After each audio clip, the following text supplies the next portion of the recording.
What is up, everyone?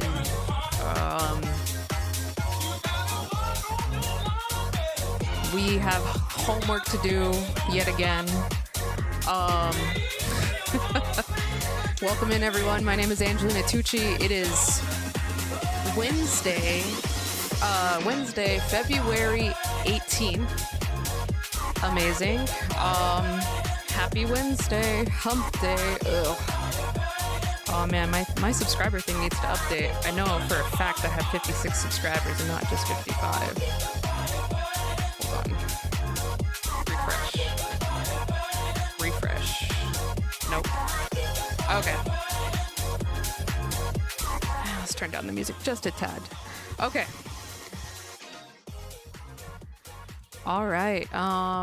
Yeah, welcome in. We got some reading homework to do. We're gonna watch one of my professors on an interview that I wanted to watch the other day, but we didn't get a chance because my voice was killing me.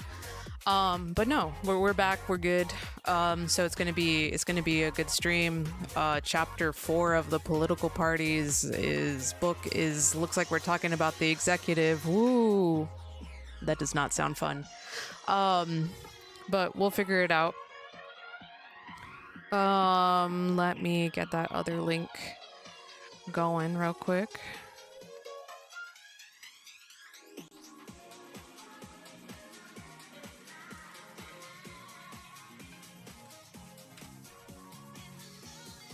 All right, there we go. I can cue that up later. Okay.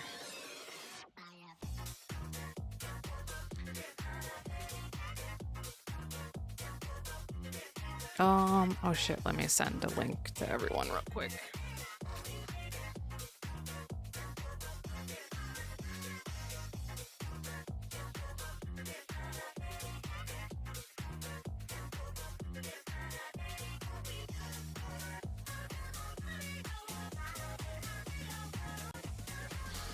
Okay. Yeah, so I hope everyone's doing well. I sure am.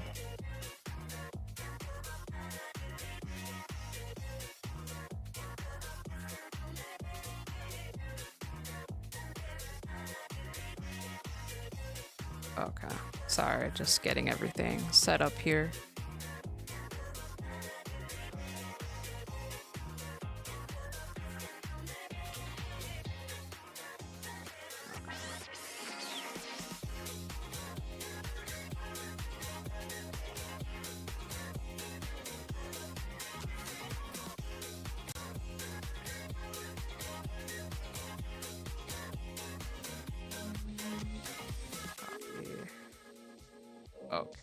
Okay. Sorry. Sorry.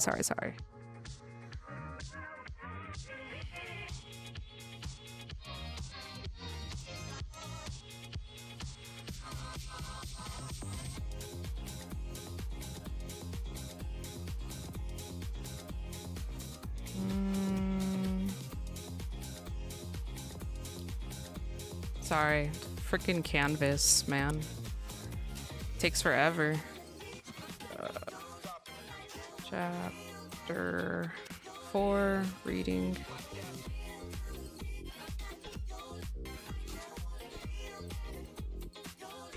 And let's see. Students. Select all of them. Not myself. Okay.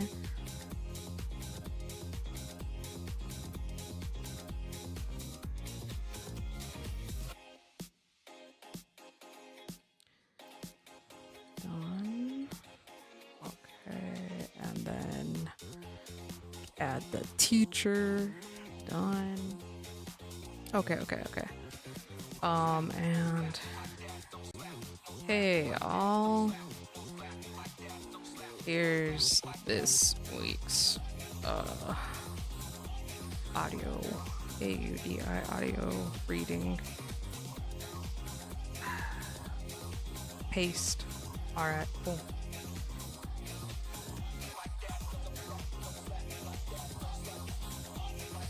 Plus watching Conroy's interview.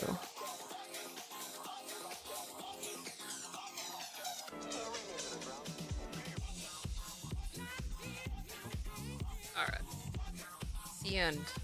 All right. Hopefully we get some people in chat, but if not, that's okay. I'm happy to be here, reading out loud, getting better.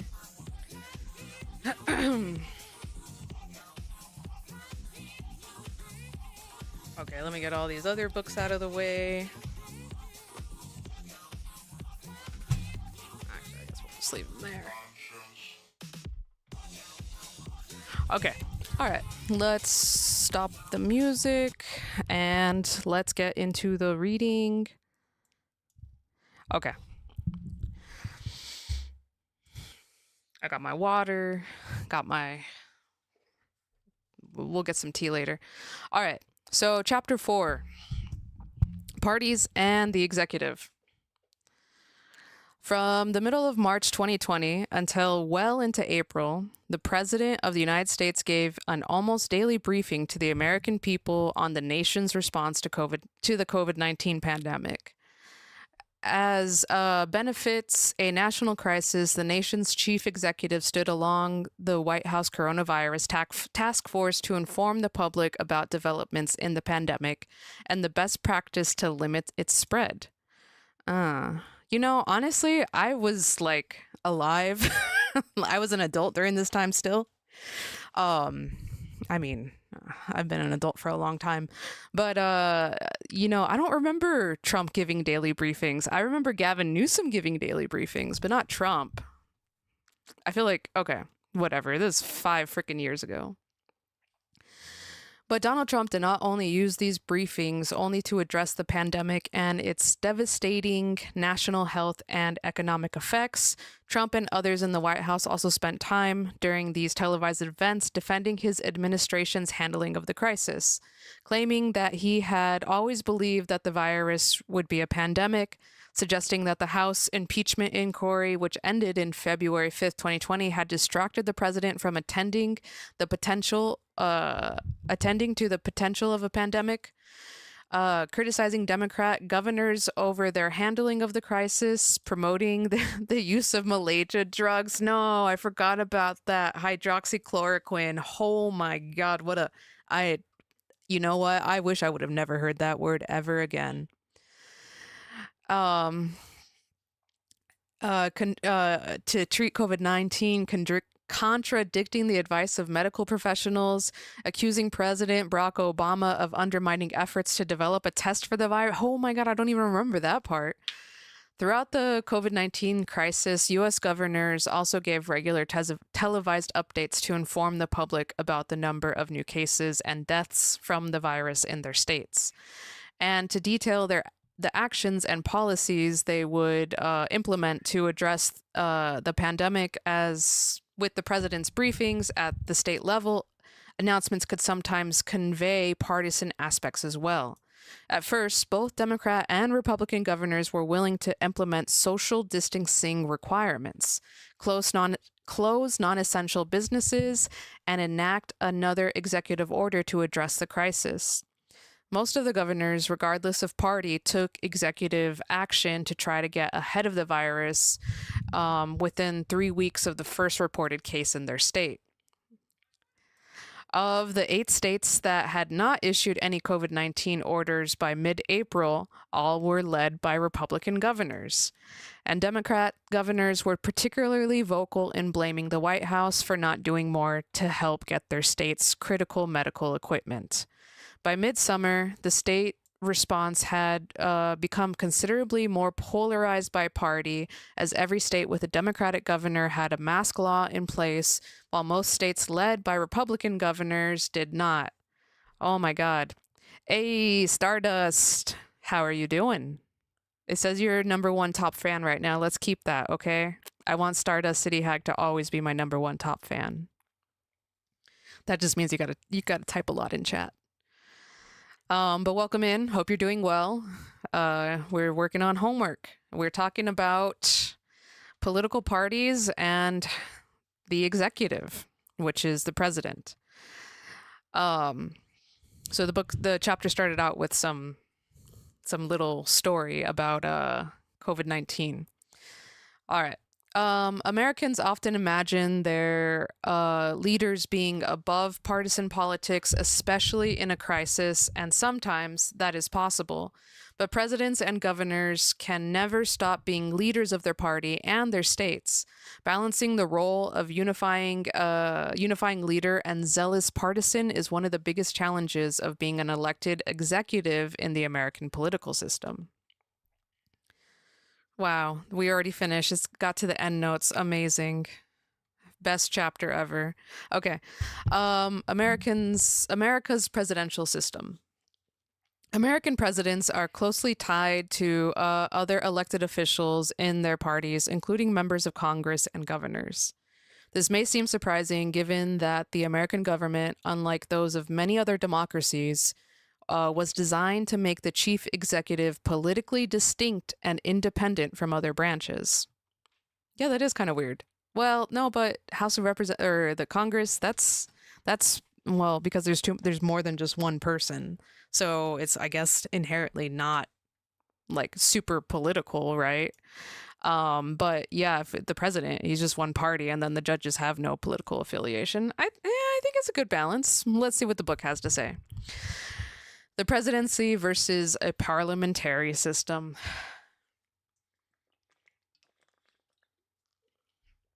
See, I don't know anything about parliaments, but maybe we will find out right now what is the difference, so we can, relate with our friends across the ocean. The American government is a presidential system where power is shared by a president and oh, hold on, sorry, I forgot to tell y'all that the questions we need to answer is: what is the presidential honeymoon? How do presidents set the agenda? And what are Sko Workin's 4 types of presidential styles? Okay, that seems pretty easy. 3 easy questions. So let's be on the lookout for the term presidential honeymoon. I have a feeling that that's going to mean something like it was right after they were elected.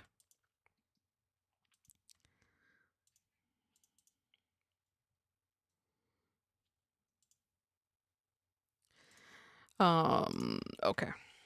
Just making sure stream is healthy. I think it is. All right. The American government is a presidential system where power is shared by a president and a Congress that are elected separately and serve different constituencies. The structure is distinct from a parliamentary system, which is the most common executive structure among democracies. Oh, I guess, what, does Canada have a parliamentary system too?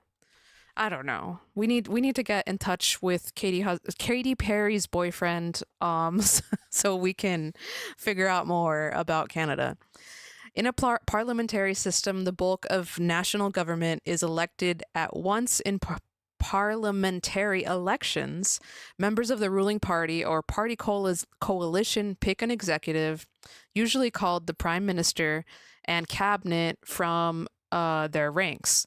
The prime minister and cabinet are often referred to as the government in such system. The role of the party in a parliamentary system is straightforward. The prime minister's governing agenda emanates from the ruling party, and it's usually easy to find enough votes to pass an important agenda item. If the ruling party loses enough seats to become a minority party in an election, the government falls, and the new majority gets to pick a new prime minister and cabinet. Okay, that makes sense. Because I feel like Justin Trudeau stepped down at one point, and they were like, okay, we're going to pick our new prime minister. And I was like, that doesn't sound like democracy. Hold on, I got to give the cat his chair. We'll see if he wants it. I got to sit on the back breaking chair. Okay, hopefully he just sits down there and chills. Come on, baby. No, okay, whatever. He'll have to figure it out. Sorry if you hear any meowing in the background. Oh, we need to readjust. Okay. In a parliamentary system, the fates of the legislators and the executive are substantially intertwined. If the majority party loses favor, both the members of parliament and the prime minister may quickly find themselves out of a job. Relationships between the executive and the legislator can be significantly more complicated in presidential systems. Coordination across branches.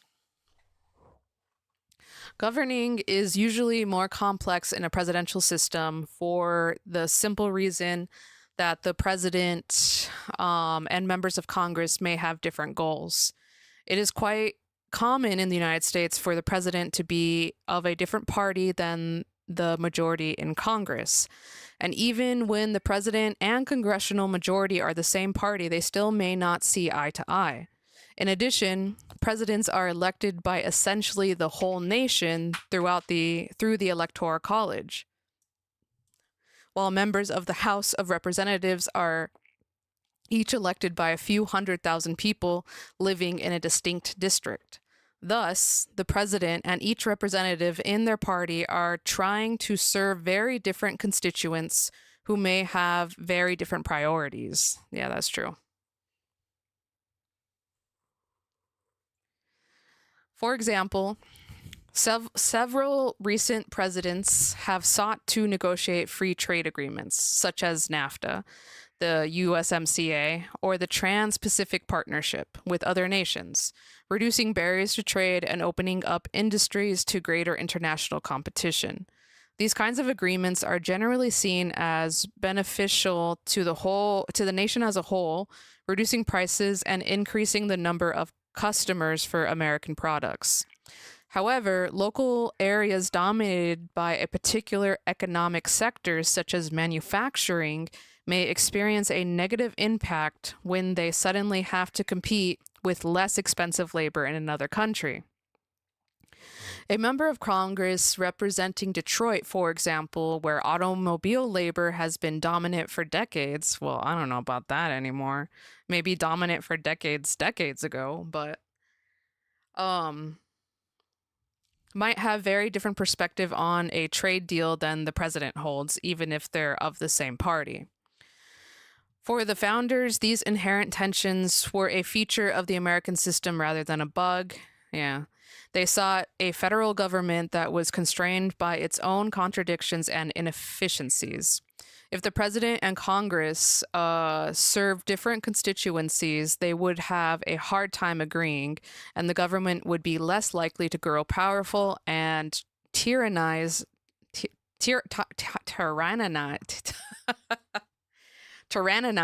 I guess that's how you say it, the people for those trying to make new laws. However, this arrangement can be frustrating. Both parties provide a solution. They allow presidents to coordinate their agendas with members of Congress across both chambers. Parties help presidents and Congress coordinate with efforts by producing a common party agenda or platform. We can see official versions of these party platforms generated at the national level in conventions every 4 years. Oh yeah, crap. We're going to start learning about conventions soon, right? Maybe this week? I don't know. Maybe next week? I don't know. I got to look at Conroy's syllabus. But even in rhetoric put forward by party leaders and elected officials, we can hear recurrent items in the party's agendas. These agendas are relatively stable from year to year. Compare these statements. The president has lost faith in the American people. Just look at the men surrounding him. They are cynics who scoff at our simple virtues. They think that people are too dumb to understand democracy.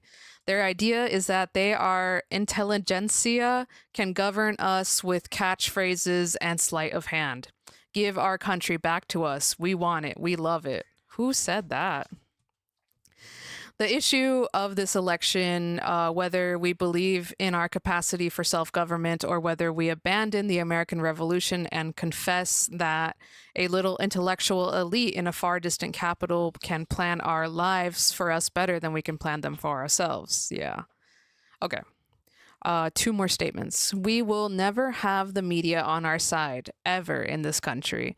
We will never have the elite, smart people on our side because they believe they should have the power to tell you what to do. It would be cool if we could do like matchup who did these statements. Okay, last one. This election will decide whether you're ruled by a corrupt political class or whether we are ruled by yourselves, the people. It is time to reject a failed political elite that has bled this country dry. All these statements were uttered by Republicans. Wow. And the content is almost interchangeable. The words touch on the same basic theme that an intellectual elite controls the government and is out of touch with and dismissive with the needs of average Americans. Yet these quotes come from very different speakers and eras. The first one come from Wendell Willkie, what a name, running against Franklin Roosevelt in 1940. The second is from Ronald Reagan, a time for choosing speech in 1964. The third is but wait, if Ronald Reagan gave that speech in 1964, he wasn't even president then. Okay. Ronald Reagan. The third is former Pennsylvania Senator Rick Santorum. No, not Rick Santorum, running for president in 2012. The fourth is from Donald Trump shortly before the election in 2016. Yep. The point is that the parties are quite consistent over time. This is helpful for presidents and members of Congress trying to advance an agenda. Similarly, by sharing a party affiliation, members of Congress share a common fate with the president. Legislators recognize that an unpopular president at the top of their party's ballot can drag them down and jeopardize their chances for re-election. It is often in their interest to keep the president popular, which means providing public support that projects an image of unity with the commander-in-chief. Relatedly, the whole logic of forming legislative parties in the first place, see Chapter 3, no thank you, ends up including the presidency. Members of Congress want to be able to point out a record of legislative achievement when they go before their voters seeking another term. They can't do this without the president's signature on their bills. Just as it makes sense for them to join a long coalition of other legislators, which makes it easier to pass bills, it makes sense to have the president be part of this coalition. All of this explains why Democrats such as Senator Blanche Lincoln of Arkansas and Senator Ben Nelson of Nebraska, both from conservative states, voted for President Obama's controversial Affordable Care Act in 2009. They had simply been representing what their constituents wanted. They almost certainly would have voted against the landmark bill, but they were also part of a larger party coalition that, based on Lincoln's and Nelson's votes, would either succeed or fail on its biggest legislative priority. Stardust City had said Blanche Lincoln is a wonderful name. Yeah. Blanche is a girl's name, right? Blanche cannot be used for men. Hold on, I want to look up this senator from Arkansas. Oh, she is a woman. Okay. She does not look like Blanche from Golden Girls. Hey, Bishonen in a box. How are you?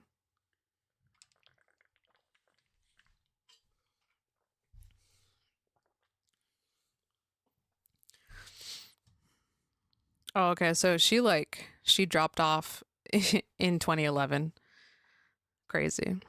Her name is Blanche Lampert Lincoln, born as Blanche Myers Lampert. Oh, she got rid of her Myers middle name when she married. I mean, honestly, why wouldn't you? You would take the name Lincoln, right? Like, that's just a name. That's like a Kennedy name.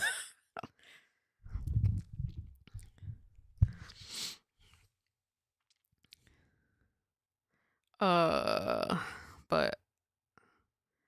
oh no. Mary Lampert, see Lincoln family? Like, she's actually related to Abraham Lincoln? No way. No way, she is. What the? What? The Lincoln family is an American family of English origins. It includes the fourth United States Attorney General Levi Lincoln Sr., governors. Oh my God. I did not know that there was a Lincoln dynasty. That's crazy. That's crazy. And Miss Blanche is just like, yup. Even though she wasn't even, well, yeah, no, she wasn't born with Lincoln in her name. Crazy. She was like, I'm gonna go into politics, change my name to Lincoln. Perfect. Nobody will question. All right, sorry. Um had they simply been representing what their constituent, oh wait, based on Lincoln, I already read this, I'm sorry. Okay. Oh, great. We got the political science toolkit section of the chapter. How fun. Measuring the president's ideology. Was President Donald Trump a conservative Republican committed to a right-wing vision of the social and economic world, or was he actually a moderate tacking to the right on issues like abortion, but actually trying to pull Republicans to the center? Hilarious. Is it possible that he was a closet liberal? What? Political observers following his career have made all these claims, with considerable evidence in support of each, but they can't all be true. Like any other politician, presidents have had their own ideology predilections. Predilections? Oh, I'm sorry. We got to look up this word. I'm dumb and do not know what that means. Predilections. Did I not copy it? Copy. Paste. Predilections is a strong liking, preference, or bias in favor of. Preference of or a special liking of something. Okay. So, like any other politician, presidents have their own ideological preferences. Why couldn't we just write that? Some are deeply ideological and committed to advancing a world view and a set of policy goals. Some are quite pragmatic and willing to do what they see as necessary to maintain their popularity and keep their governing coalition together. As we saw in Chapter 3, political scientists sometimes represent these ideological preferences spatially. Those who are more liberal are on the left, those who are more conservative on the right. Every politician can be said to have an ideal point on that dimension, and they would prefer the policies closer to them. That model, while imperfect, can help us understand why some things happen and others do not. The spatial model does not need to be merely a thought experiment. Political scientists have developed a number of tools for measuring the ideal points of politicians. One of the most common of those is known as the DW nominate. Oh, I think Conroy talked about this in class, and we were like, what does DW mean? I was like, that's Arthur's sister. Stupid. I'm so dumb. I'm sorry. Okay, DW Nominate is a computer program designed by Keith Poole and Howard Rosenthal. The idea is simple. Just take some publicly available decisions by the politicians, such as a roll call votes. Thank you, Stardust. Dora Winifred Nominate. I'm so glad Dora Winifred got her own software program. Arthur is seething. His little fist. Okay. So such as roll call to see who they vote for, blah, blah, blah. The program generates a number that we can treat as an estimate of the politician's ideological preferences, their location on the ideological dimensions, and more decisions that get put into it. The more reliable the estimates, this is far from complete, and importantly, it is derived from the politicians' public behavior rather than their private thoughts or speech. Yeah, so I guess that really can't be their ideology if they're not like saying it out loud. I mean, if it's just their actions, they might hold a different ideology inside. But it's proven to be a pretty reliable indicator of a politician's preference over time. The most common application of DW nominates scores its members of Congress. Based on their votes in the House or the Senate, we can tell which members are more liberal and which are more conservative. For instance, based on her roll call record, the most liberal member of the U.S. Senate in 2020 was Elizabeth Warren. Bro, we're going to fight about Elizabeth Warren later on. I am calling it now. Several other notable senators can be also seen in the figure below. Oh shit, oh crap, there's Marco Rubio. Don't laugh. Oh yay. Okay. Hold on to it for a second. Or put it on the chair. Thank you. Thank you, sweetie. I appreciate this. Okay.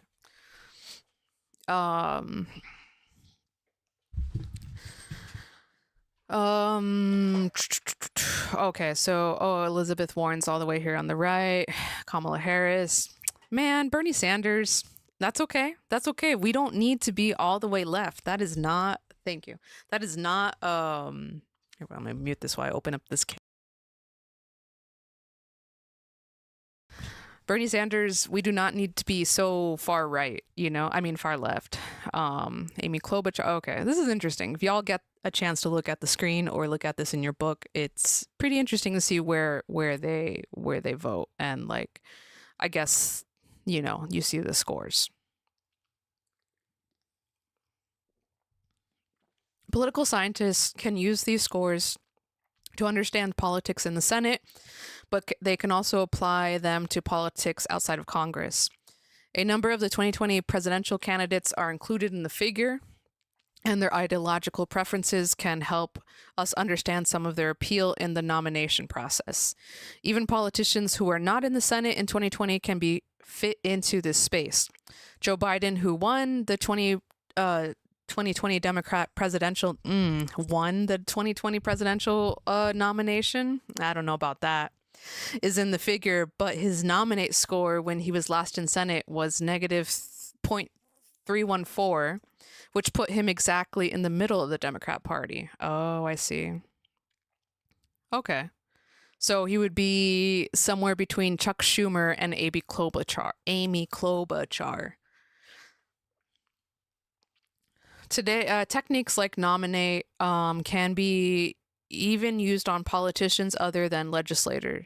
Since presidents take positions on policy questions before Congress, we can treat those politicians as votes and estimate their ideal points. The figure below shows the ideal point for every president from Franklin Roosevelt to Barack Obama.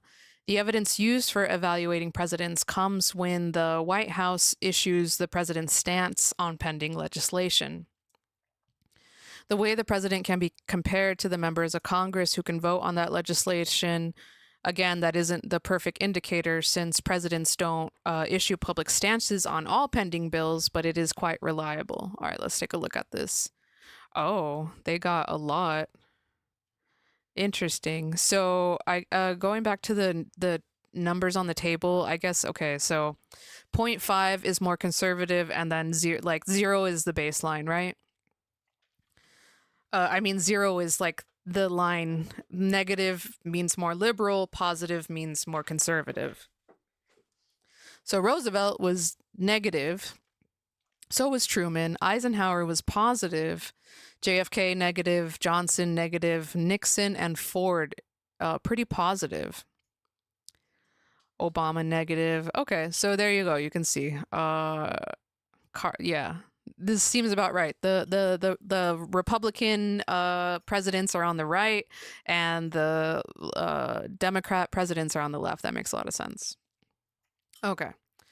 Oh, look, this is from Nate Silver. How liberal is President Obama? The story is less clear for Democrats. Judging on these figures, Jimmy Carter would appear to be the most liberal post-war president, with Franklin Roosevelt, Lyndon Johnson, and Obama among the more moderate ones. Yet this may demonstrate some of the limitations of this research method. Roosevelt, Johnson, and Obama, after all, secured significant expansions of the social welfare state through Social Security, Medicare, and the Affordable Care Act, while Carter has almost no significant liberal policy achievements to his name. Yeah, that's right, because he was like a one-term president, too. It turns out to be difficult to classify presidents neatly by their ideologies. American presidents help shape their times, but also shaped by them. Ronald Reagan, at the time of his 1980 election, was one of the most conservative major party nominees the country had ever seen. And yet he remains an icon among conservative Republicans today for his stance on taxation, regulation, and his fierce opposition to Soviet communism. I didn't know that there was different. Okay, I'm not going to get into it. Yet his willingness to work with fellow Democrats on budget proposal, his shoring up of Social Security, and his constructive negotiations with Mikhail Gorbachev, among other things, would make him look fairly moderate today. Yeah, bro, when are you going to mention the amnesty? He was a conservative for a Republican Party in the 1980s, but the party itself has moved considerably rightward since then. Similarly, Democrats look back with pride of much of Franklin Roosevelt's policy achievements, including Social Security and many other Depression-era initiatives to increase employment and reduce poverty. But those achievements, notable as they are, came at a political cost. To keep Southern Democrat members of Congress on board, Roosevelt was willing to make many concessions on civil rights. He eased off by pushing anti-lynching laws, and many forms of public assistance were designed to exclude African Americans. Was Roosevelt a liberal who had to give in to conservatives to get some of his agenda passed, or was he a moderate who was pressured into more liberal actions? Overall, presidents are deeply complex individuals with hundreds and different political forces operating on them at any given time. Voters, activists, party officials, old friends, family members, members of Congress, staffers, Monica Lewinsky, and other calls to exert influence. Because I was like, what influence would staffers have? You know, that one meme with the cat and the eyebrow. Roosevelt himself once famously said to labor leaders about a set of new initiatives they were pushing. I agree with you. I want to do it. Now make me do it. And different presidents will manage this array of pressure differently. But despite the power of DW nominate data to help characterize a politician's ideology, to summarize president as simply liberal, moderate, or conservative is usually hopelessly simplistic. Is this the end? No. Okay. Hold on, give me a second here.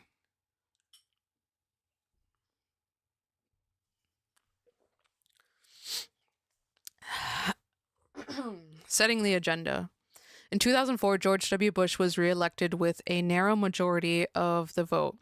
Just days after the election, he began publicly discussing plans to reform the Social Security system by partially privatizing it and giving each citizen greater individual control.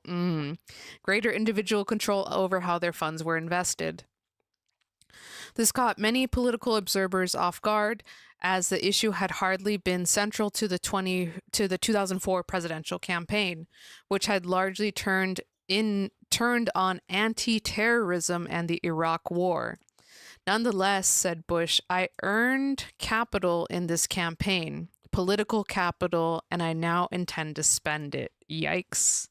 Yikes, especially since homie was, not popularly elected in 2000. And now he's acting like just because he won by, what was it, a narrow...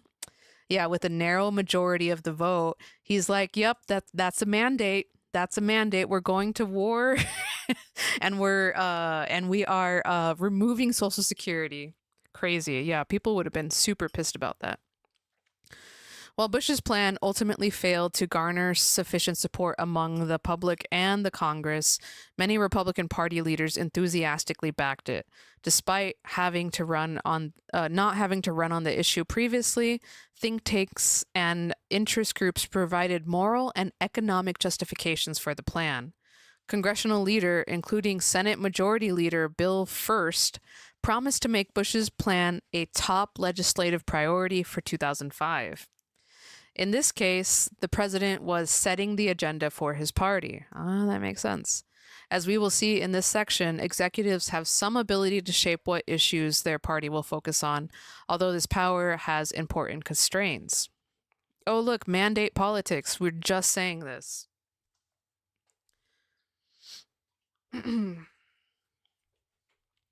Winners of presidential elections wield great political power, but it is open to interpretation what they're supposed to do with it. Did the voters who put them in office want to follow through on their campaign promises, or did the candidate win for a reason totally unrelated to these promises? Electoral rules can make this even more obscure, since the electoral college system by which the United States selects presidents can lead to a president being elected who did not win among the plurality of voters. For instance, in 2000 and 2016. Yeah, that's when the Electoral College chose for us. In such an environment, political scientist Julie Azari notes new presidents tend to claim mandates from the voters to enact their vision of public policy. A mandate is a claim that the winning candidate or those within the winner's party make after the election about what the voters want to see from the new administration. It's not enough to have one office. The fact that their victory is supposed to ratify whatever they were arguing on the campaign trail. When you win, W said shortly after his 2004 re-election, there's a feeling that the people have spoken and embraced your point of view. As in 2004, presidents sometimes use mandate claims to try to advance their party's agenda, even when their own election margin wasn't particularly large.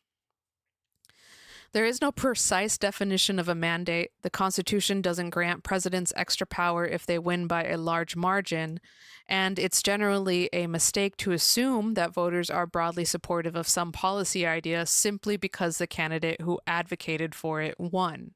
100%. Voters tend to have a vague and weak policy commitment and don't necessarily know what their favorite candidate advocates with any real specificity. Presidents Clinton, Obama, and Trump all ran for office advocating substantial changes to the healthcare system and won, but found public opinion turning swiftly against them when they actually tried to effect those changes. Nonetheless, presidents still attempt to assert mandates, and those claims, if believed, can have an influence on that president's effectiveness in dealing with Congress. Presidents are especially likely to claim some sort of mandate when the legitimacy of their own election is in question. Note that Donald Trump spent roughly half his first month in office falsely claiming that he had the largest inauguration audience in history. Oh my God, I forgot about that. Back when the days were like, oh my God, my inauguration audience was bigger than Obama's. That was the biggest thing he was fighting about. Man, I miss that. That was peanuts compared to what we're arguing about today. This was done in part to push back against the popular, yes, thank you, Stardust, alternative facts era. That was 100% it. And yeah, he did spend a lot of time in office being like, I had a bigger thing than Obama. It's like, shut up, bro. Shut up. Mandate claims have also become useful in our very partisan era as a way for presidents to influence media coverage in favorable ways. All right, the speech. Every January, President delivers a State of the Union to a joint session of U.S. Congress. In most states, the governor delivers a State of the State. Oh, remember we watched, well, maybe not remember, but we watched Gavin Newsom's State of the State on the broadcast a while back when he gave it. The U.S. Constitution requires an annual report from the president, but over time, the speech has taken on a much greater significance. A speech like this allows a president or governor to go public on an issue that's important to the party's agenda. When an executive goes public on the issue, they are attempting to use the power of their office, the strong name recognition to access the media, to affect public opinion. In theory, this improves the executive's hand in negotiation with legislators. There are some anecdotes to supporting this idea. For example, when Ronald Reagan found his first federal budget proposal bogged down in the Democratic-controlled House, he gave a televised Oval Office speech in which he outlined the details of his economic plan and exhorted voters to call their members of Congress. This speech is credited with increasing pressure on House Democrats and ultimately giving President Reagan much of his budget requests that year. And there's at least some evidence that presidents can get a bit more of what they want on a budget negotiation when they give a speech on the item. Interesting. Yet, when examined systematically, there's not much evidence that speeches actually move public opinion or force members of Congress to change their minds. Studies of State of the Union addresses find no regular impact on public opinion. There is likely to make presidents less liked as more liked. They're less likely to make presidents less liked than more liked. That does not make sense. Hold on. They are less likely to make presidents less liked. Okay, so State of the Union addresses make presidents liked. And indeed, speeches can also have the effect of polarizing public opinion on an issue. All of Obama's speeches on healthcare reform only seemed to convince liberals to support the program while convincing conservatives to oppose it. Obama's relative silence on same-sex marriage during his first term may have been an attempt to avoid polarizing an issue that was already gaining acceptance in the public at large. One thing that such speeches can do, however, is raise the salience of an issue. When former Governor Scott Walker of Wisconsin gave his State of the State address in 2011, he focused on solving the state's ongoing financial challenges and including a somber warning for public employees. One area we will have to look at is public employee benefits. However, the difficult reality is that healthcare cost and pension cost have risen dramatically, and that has created a benefit system that is simply unsustainable. Government benefits have grown while so many others in the private sector have seen their benefits adjusted in order to protect jobs. Damn, that's so true though. I mean, I don't agree with what he's saying, but like what that last sentence, the sentence that is highlighted, is true. Government employees have such good benefits. It's crazy. That's I was a government employee for a while, and I actually had like time off. I actually had paid holidays. I actually had a separate pension that I was paying into instead of just paying into Social Security. Like it was a separate like what George W. Bush was trying to do. People do on their own, you know. You just have to like join this pension board or whatever the frick it is, and they play with your money. And supposedly they do it better than like larger companies, but I don't know, man. I don't know. Whatever. The one good thing is like you can usually move these pensions to other public sector jobs if you have them. Sorry for that tangent, but currently most state employees pay next to nothing from their salaries towards their pensions, while the state's taxpayers pay more than $190 million each year on state employees' behalfs.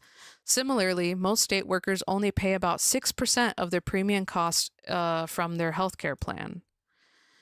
Only 6% of their premium. What do the regular people pay? Whatever.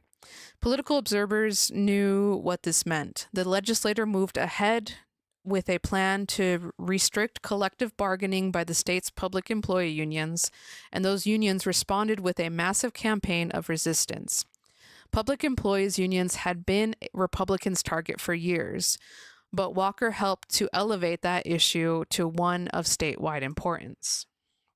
There's a cool picture of, oh, you know what? I think I remember this now because this happened in 2011.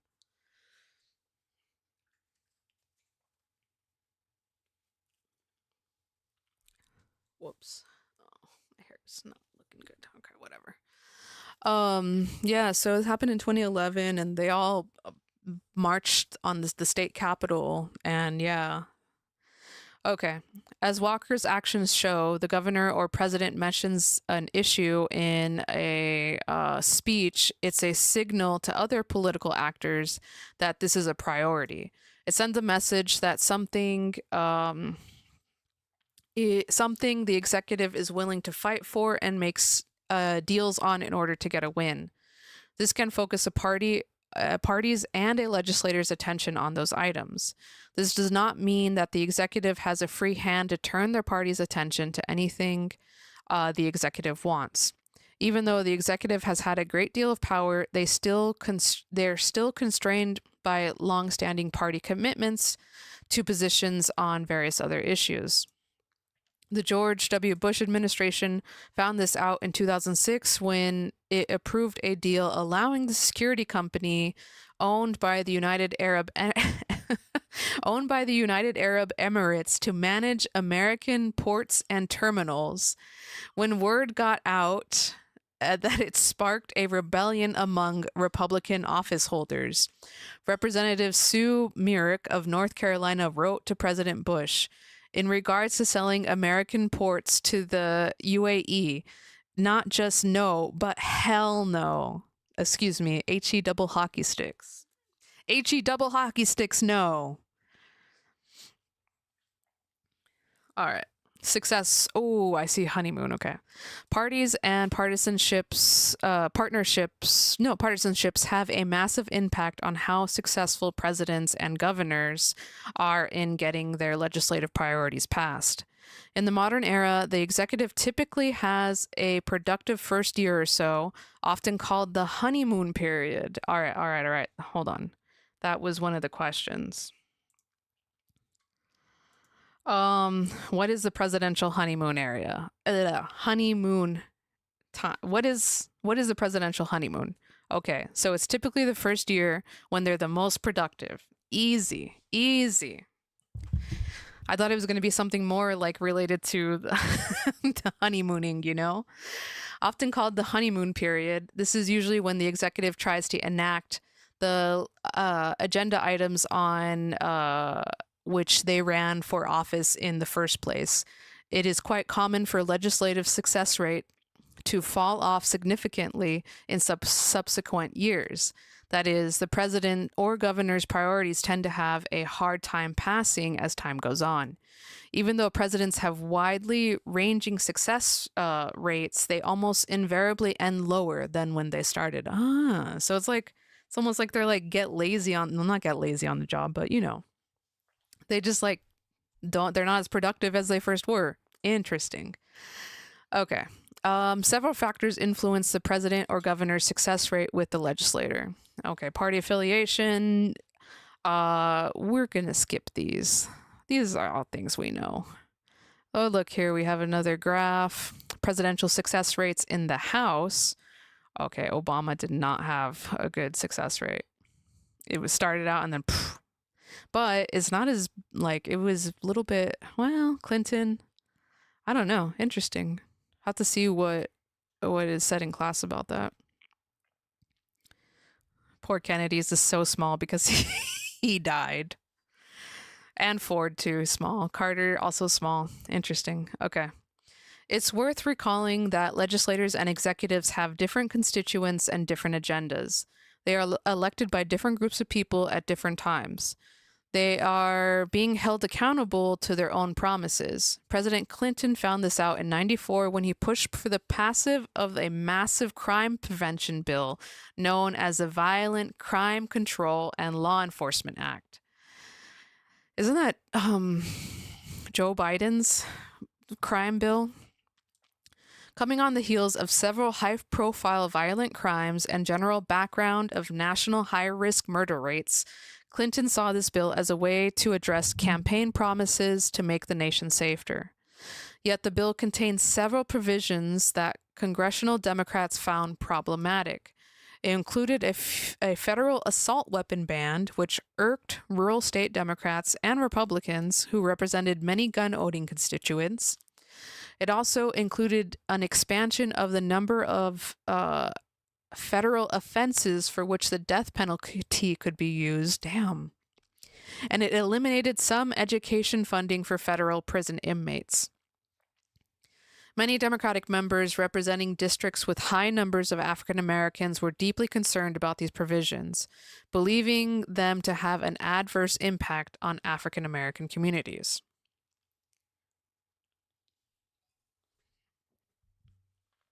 Despite these objections, the Violent Crime Control and Law Enforcement Act passed, which demonstrates the importance of party membership.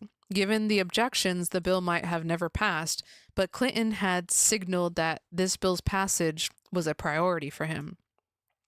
Having mentioned the scourge of violent crime repeatedly that year in the State of the Union address, and because Democrats were in the majority of Congress that year, they were able to position to be rewarded for giving the president a win on this issue. Democratic concerns could be mollified and promises on other related issues could be made in exchange for support. There were still quite a few Democrat objections to the bill, but enough were willing to work with the president to assure the bill's passage.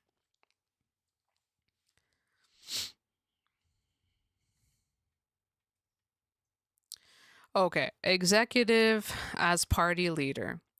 The Steven Spielberg film Lincoln 2012, based in part on historian Doris Kearns Goodwin's book Team of Rivals, dramatizes the few months between President Lincoln's 1864 speech and his 1865 inauguration.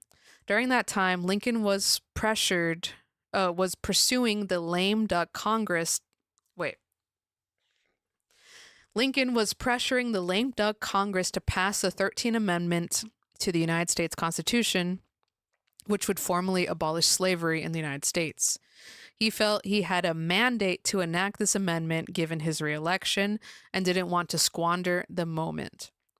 Lincoln's amendment faced numerous obstacles. First, a secret Confederate peace envoy was offering to cease hostilities if slavery could be retained in some form. Pathetic. They're like, no, we want to have slavery. We're not gonna. We'll end the war if you let us keep some. That's pathetic, bro. Okay.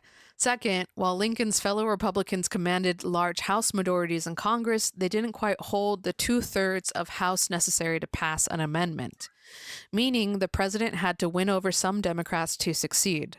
Third, Republicans were far from united on the amendment.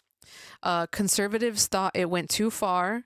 Radicals thought it didn't go far enough. And none of them liked him forcing this on a lame duck Congress. Fourth, Lincoln's own views on slavery and the war had evolved over his first term, and many in Congress and in his own cabinet distrusted him as a result. Really? What he evolved to liking slavery more, or that doesn't make sense. But okay, maybe I need to watch the movie again. The film nicely portrays the limitations on the presidency. Notably, Lincoln had no direct power over Congress. He couldn't write a bill or force Congress to consider one. And just because he shared the same party as Congress's majority, that didn't mean he could tell its members what to do. In one scene, Preston Blair, one of the founders of the Republican Party, made far more demands on Lincoln than the other way around. Lincoln basically begged U.S. Representative Thaddeus Stevens. Oh, I think that was the guy that was played by the guy from Men in Black. I forget what his name is. Tommy Lee Jones. Thank you. That's right. Tommy Lee Jones played Thaddeus, I think. And the other radical Republicans for their support. As the film demonstrates, however, the president does not have the power to make patronage appointments, which allowed Lincoln to buy the support of some facilitating members of Congress and to control the military, which allowed him to detain the Confederate peace envoy. It wasn't remotely his most important power, but Lincoln did have some ability to persuade and negotiate with members of Congress, explaining to them the importance of that moment in history. The movie Lincoln shows that presidents have some partisan tool in dealing with their colleagues in Congress. Many of those tools exist today, though in a modified form. The patronage system that Lincoln was able to exploit is not as much as a presidential power today as it once was. The rise of civil service, a pool of career government employees loyal to the Constitution rather than individual president or party, in the late 1800s meant that federal employees couldn't be fired just for being in the wrong party. And thus, presidents couldn't offer jobs to their friends or to people they wanted to buy off. But presidents can still offer people help in exchange for their support. That's crazy that that's what we used to do back then. A prominent example of this came in 1993 when Bill Clinton was trying to pass his first budget, which contains a tax increase on upper income Americans. Even though Democrats controlled both the House and the Senate, a number of more conservative members from competitive districts were wavering. One such member was Marjorie Taylor. I'm just kidding. One such member was I'm sorry, Marjorie Taylor Greene. Could you imagine her back then with Bill Clinton? Oh my God.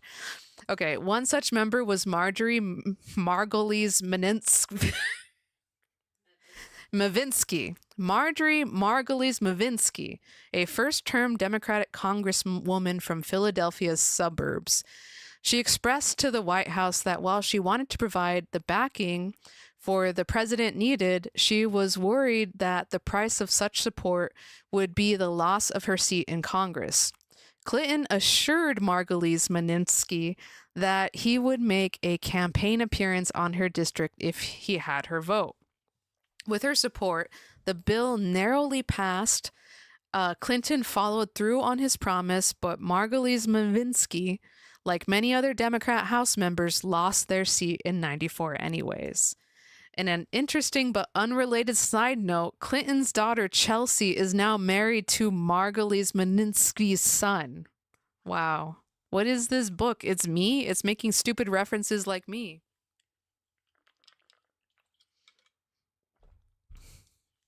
Beyond this ability to use their office to help in such a concrete way, presidents and governors are simply the individuals most directly associated with their parties. And this makes them powerful leaders. Members of Congress recognize that there's only so much they can do to distance themselves from unpopular presidents of their party.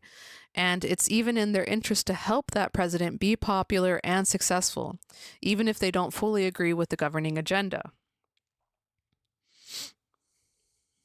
Oh, wait, I think this kind of answered another question, because the second one was, how do presidents set the agenda? I guess they just start talking about it and they're like, hey, this is my big thing. I want this to be the important thing. Okay.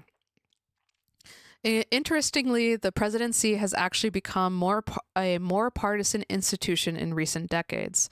Mid-20th century presidents often relied on growing nonpartisan civil service for support and governed with bipartisan support. Since Ronald Reagan's tenure, so does that mean that Ronald Reagan only took 5 years to get tenure? Since I guess that's, well, I don't know, 10 years different everywhere. A more partisan presidency had emerged, with the White House working more closely with party organizations and ideological allies, and using an increasingly partisan press to get its message across. Running the party from the White House. Oh my God, please. Hopefully we're almost done. Okay, it's only been an hour. Last chapter took me 2 hours. Running the party from the White House. As we explored in chapter 2, presidents used to be somewhat secondary figures in national parties in the 19th century. This changed in the late 1800s as innovations in campaign styles and reorientated national party priorities made the president much more central to the party itself. Still, modern presidents have played a mixed role with regard to their parties, sometimes helping those parties and sometimes exploiting their capabilities. As Danielle Galvin's research has shown, some presidents have worked to build up their party's capacity by devoting resources to new initiatives for voter education and candidate recruitment, while other presidents have largely let their party atrophy. A lot of the party building in the post-World War II era came during Republican presidential administrations, as they were operating in a period when they had mostly lost control of Congress. Democrat presidents, confidently in their long-term hold on the Congress, did less to create party-building strategies during this time, and sometimes even preyed upon those party resources for their own purpose. That is, Democrat presidents used party funds and personnel to assist with their own reelection efforts, sometimes at the expense of supporting their allies in Congress and elsewhere. Galvin finds that this was particularly true in the mid-20th century.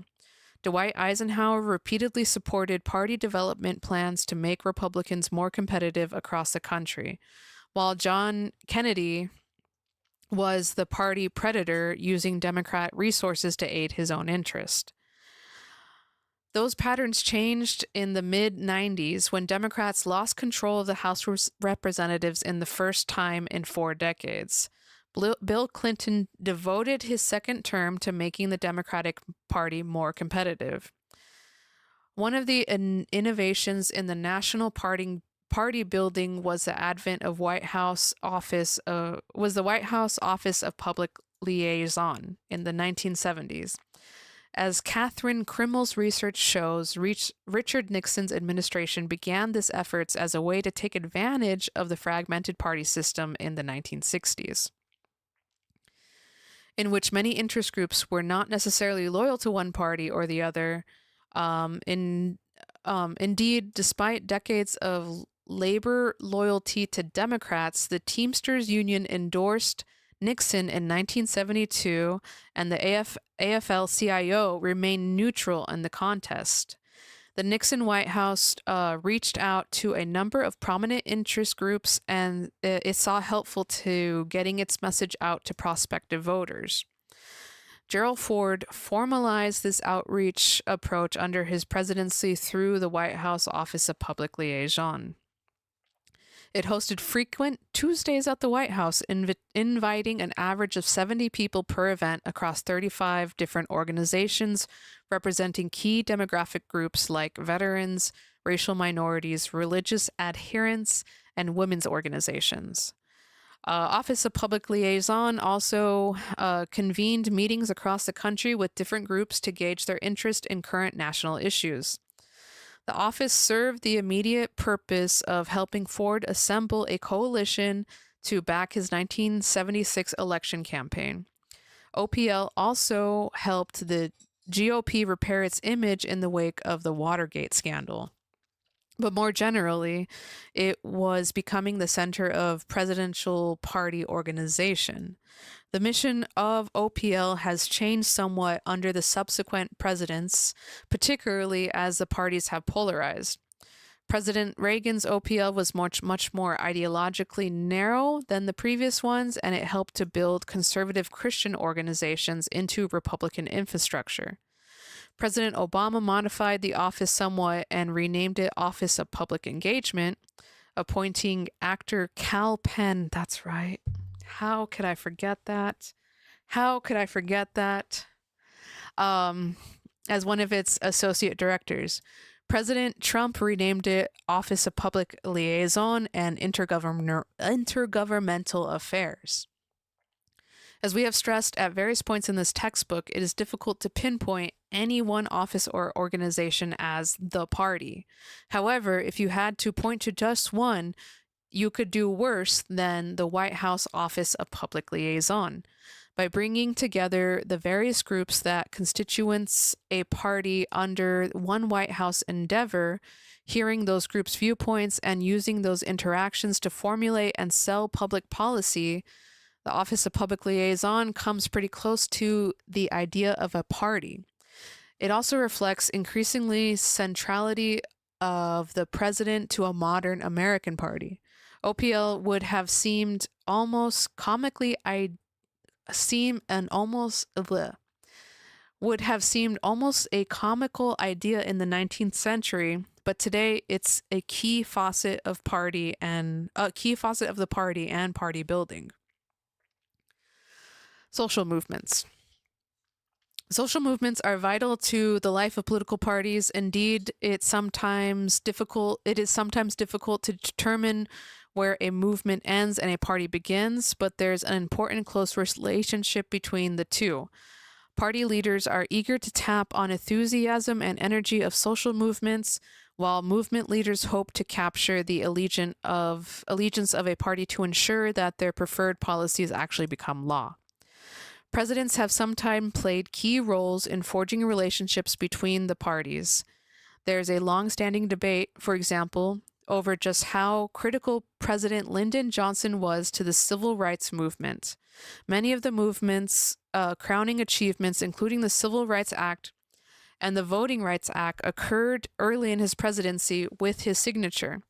But did this happen because Johnson pushed for it or because he was forced into it? On one hand, civil rights activists had targeted the Democrat nomination process as a useful locus of activity since the early 1960s. The Mississippi Freedom Delegation, for example, recognized that to turn civil rights claims into law, it would need to take over enough Democratic Party delegate seats to become an important player in presidential nomination contests. It wasn't enough to march in the streets. Civil rights activists had to be involved in the process of picking and persuading a president. When Lyndon Johnson supported civil rights laws, he was acknowledging the increasing political power of African Americans and their influence on the Democratic Party. Yet there was also substantial evidence that Johnson did genuinely seek out influence of the civil rights activists and was frustrated with more moderate pace of civil rights chartered by the Kennedy administration. Johnson recognized that the solid Democrat South by the 1960s was no longer very solid. Increasing numbers of conservative Southern whites were voting Republican. To Johnson, the other more liberal Southerners, the way forward lay in wooing African American voters and making it easier for them to participate. Upon meeting Johnson for the first time, Martin Luther King Jr. assessed him this way. His approach to civil rights was not identical with mine, nor had I expected it to be. Yet his careful, practicality was nonetheless clearly no mask to conceal indifference. His emotional and intellectual involvement was genuine and devoid of adornment. It was Vice President Johnson I had in mind when I wrote The Nation that the white South was splitting, and that progress could be furthered by driving a wedge between rigid segregationists and the new white elements whose love of the land was stronger than the grip of old habits and customs. The strong relationship between the Democratic Party and one of the most powerful social movements in the 20th century paved the way for substantial accomplishments in civil rights legislation for African American loyalty to the Democratic Party that continues to this day. This relationship is also what sparked a substantial realignment of the parties on racial issues and helped drive conservative Southerners away from the Democratic fold, helping create the modern party polarization. Hold on, let me take a little sip here.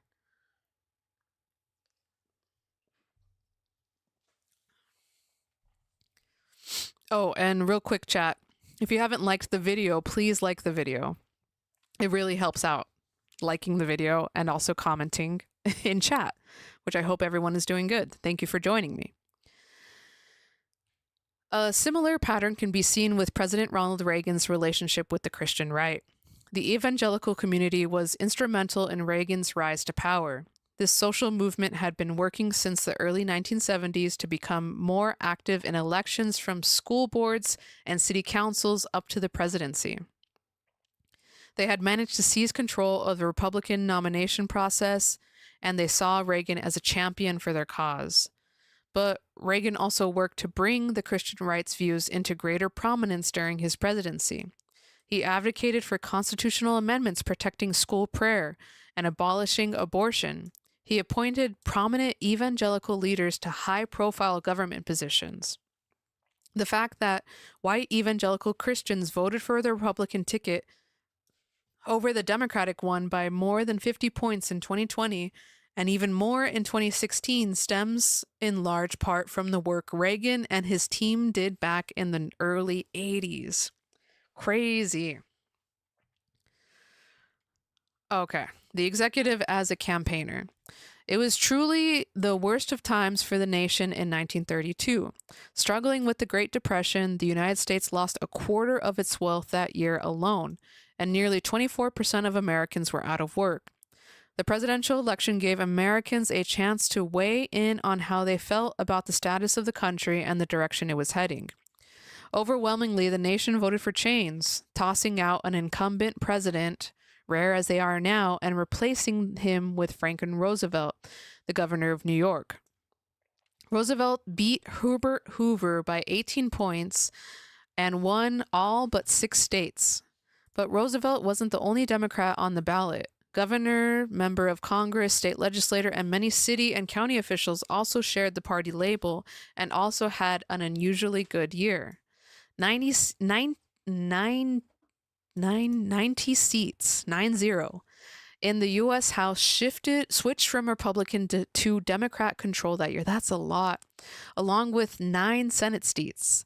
This put Democrats in control of the House, the Senate, and the presidency for the first time in 2 decades, with large majorities in both chambers and substantial agenda of change to enact. The coattail effect. The dynamic that played out with the election in Roosevelt is what is known as the coattail effect. Party leaders know that if their presidential nominee is popular, that they can help candidates win other offices all the way down ballot. Conversely, putting a bad nominee at the top of the ballot can harm the party down ballot. Republicans lost 37 House seats in 1964. The year they nominated the unpopular Barry Goldwater for president. This was a lesson many Democratic leaders allegedly ignored when they encouraged presidential nominee Walter Mondale to take a stance in favor of a tax increase in 1984. The party saw this move as a way of shaking up an electoral map that looked bad for them. Instead, not only did Mondale lose by even more than expected, but he brought down many Democrat Senate and House seats with him. Crazy.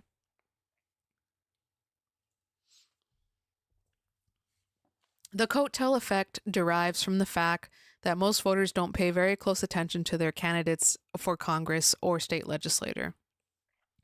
As Steve Rogers,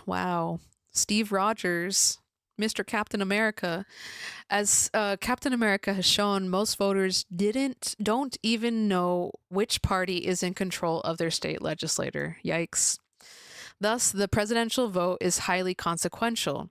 Most of the electorate will cast a presidential vote based on partisanship and the fundamental aspect of the country, like the economy. It's the economy, stupid.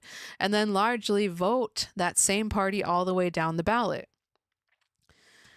Okay. Oh, here's a cool graph on screen.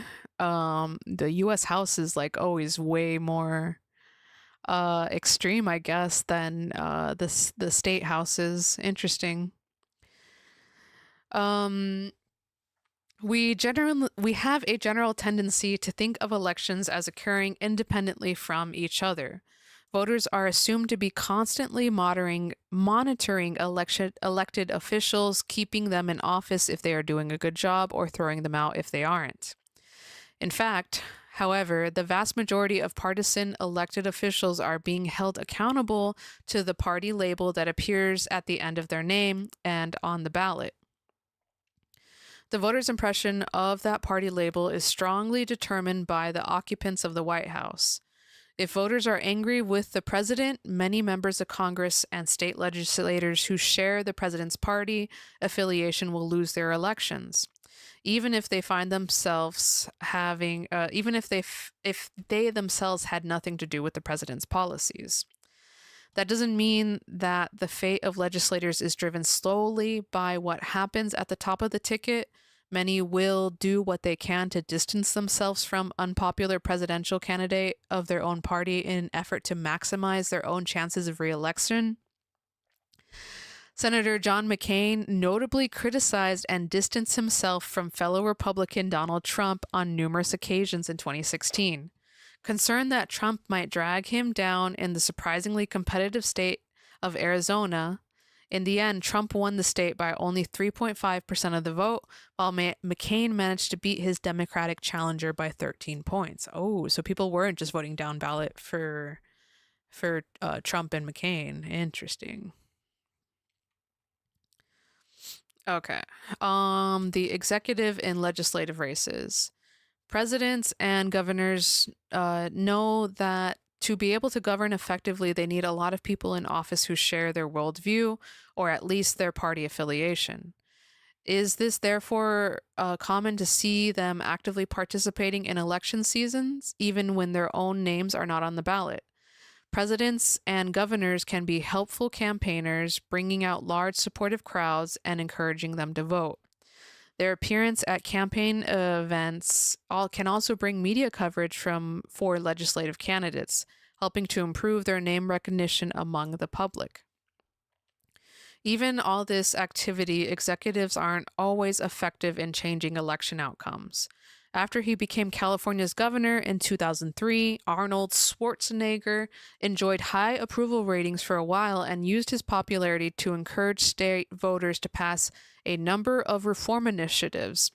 However, in 2004, he tried this approach in the state legislative races, when Democratic legislators who compromised the majority wouldn't support the sorts of budget measures he wanted. He campaigned throughout the state, threatening to terminate them. Bro, just because he was a Terminator doesn't mean he has to go around saying, I'm going to terminate you. Oh my God. He also repeatedly referred to Democratic legislator as curly men. I don't remember that. That's crazy. Why would Arnold do that? No Democratic legislator lost their seat that fall. Despite his popularity, impressive name recognition, and commitment to campaigning, Schwarzenegger was unable to affect the makeup of the legislature. In a similar example of executive powerlessness, President Obama largely failed to improve the fortunes of fellow Democrats during the 2016 election cycle. He took substantial criticism for the decline of Democratic fortunes in Congress and state legislature during his tenure in office. In 2016, with his approval ratings climbing, Obama sought to mitigate earlier Democratic electoral declines by campaigning extensively, not only for Hillary Clinton, but for Democrat congressional candidates all across the country. He publicly endorsed dozens of candidates and cut ads for several of them in which he directly appealed to voters. He signaled out those candidates' Republican opponents and sought to tie them with Donald Trump's most extreme statements. It's difficult to see how much evidence that this activity paid off, though. Democrats did win a handful of seats in Congress, and Clinton did win the popular presidential vote, but a good deal of this would likely have happened without Obama's help, and it obviously fell well short of Democrats' hopes. Moreover, Democrats actually lost state legislative seats across the country. Midterm elections, when the entire House and a third of the Senate stand for election, but the president is not on the ballot, often pose a challenge for the president's party. We're literally in a midterm election year right now.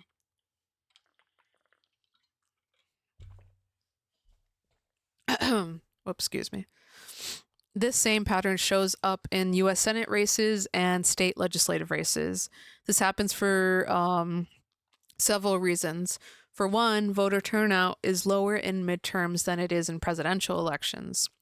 Those occasional voters who showed up to elect the president often don't show up to elect legislators 2 years later. This leaves a voting electorate that is somewhat more hostile to a sitting president. Midterms also offer opportunity for those bothered or even hurt by the administration's new initiatives to vote against candidates who share the president's party label. Oh, and here we have a picture of a Republican supporting another Republican. Oh, there's Donald Trump. Oh man, I forgot about those MAGA masks. Man, I forgot about that when we all had to wear masks, and even the conservatives, they got masks that said MAGA on them. That's crazy. That's great. That's great. President Bill Clinton won a stunning victory in 92, defeating sitting incumbents for only the fourth time in the 20th century. But the beginning of his administration was beset by disorganized and scandal, and the public quickly turned against his healthcare reform proposal in 93 and 94. A newly energized Republican base showed up to the 94 midterm elections and defeated 54 House Democrat incumbents, flipping the Congress to unified Republican control for the first time in 4 decades.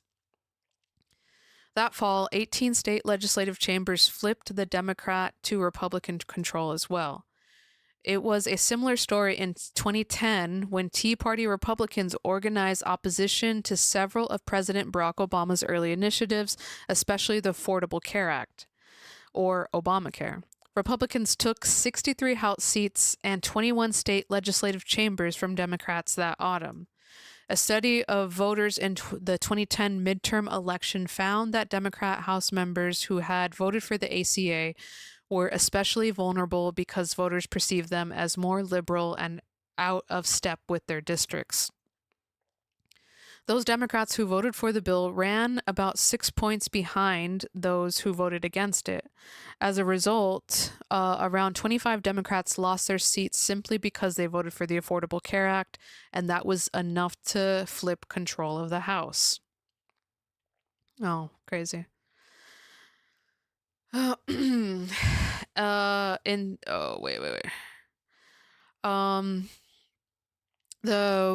Despite several Democratic losses in 94, Democrats actually gained a few House seats in Bill Clinton's second term in 98. Democrats may have helped by the late 1990s .com boom, Clinton's high approval ratings, and something of a public pushback against Republican efforts to impeach the president. 4 years later, Republicans managed to gain a few House seats in the 2002 midterms, due in part to the President George W. Bush record high post-September 11th approval ratings. Republicans in 2018 lost 40 House seats, consistent with President Trump's relative unpopularity, but picked up several Senate seats, which helped of an electoral map with the help of an electoral map favorable to Republicans. Interesting.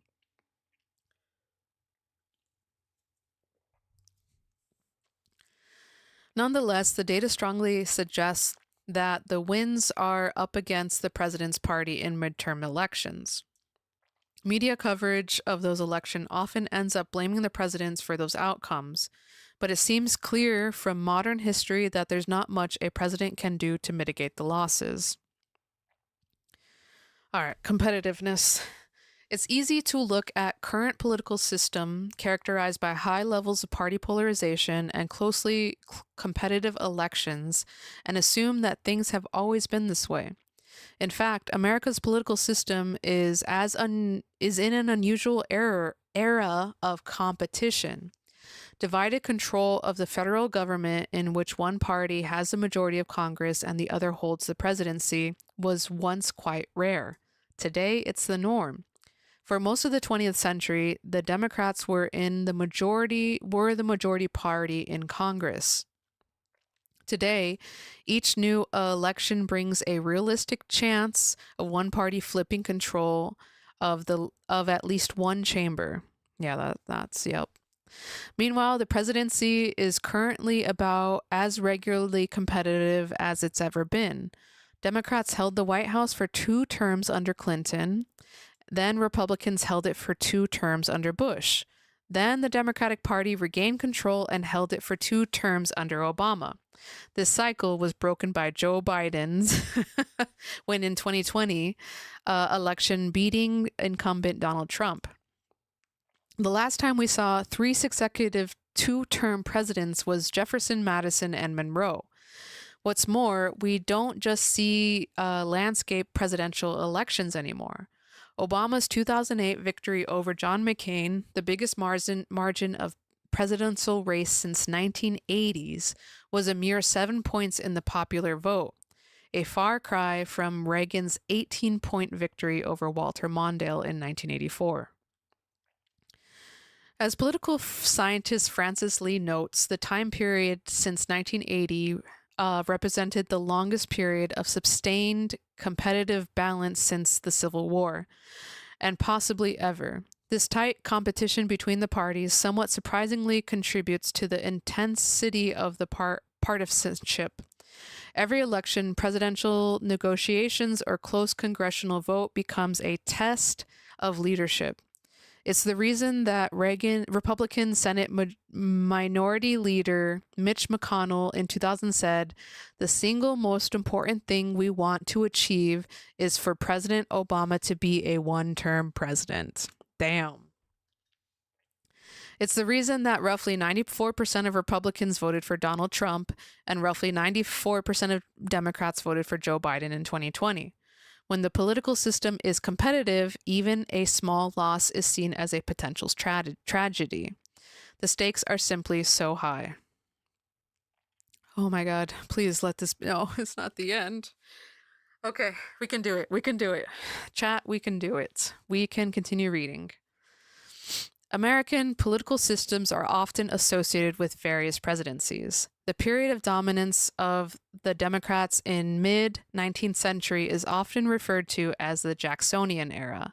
For example, and scholars often associate figures like Franklin Roosevelt and Ronald Reagan with party realignment. This is not simply a matter of convenience. Presidents are important both for shaping and being shaped by the party systems, but the interplay between parties and presidents is complex, and it shifts a great deal from generation to generation. Political scientist Stephen Skowronek has come up with a useful way to think about this relationship between presidents and parties over time. In his concept of political time, there are decade-long realignments that occur in American politics, during which one party is usually dominant in Congress during which usually one party is dominant in Congress and in the states, yet doesn't win every presidential election. For example, one regime began with the election of 1860, with Abraham Lincoln winning a stunning victory and reshaping politics into a period of Republican dominance. Later, Republican presidents would help articulate those themes and ideas.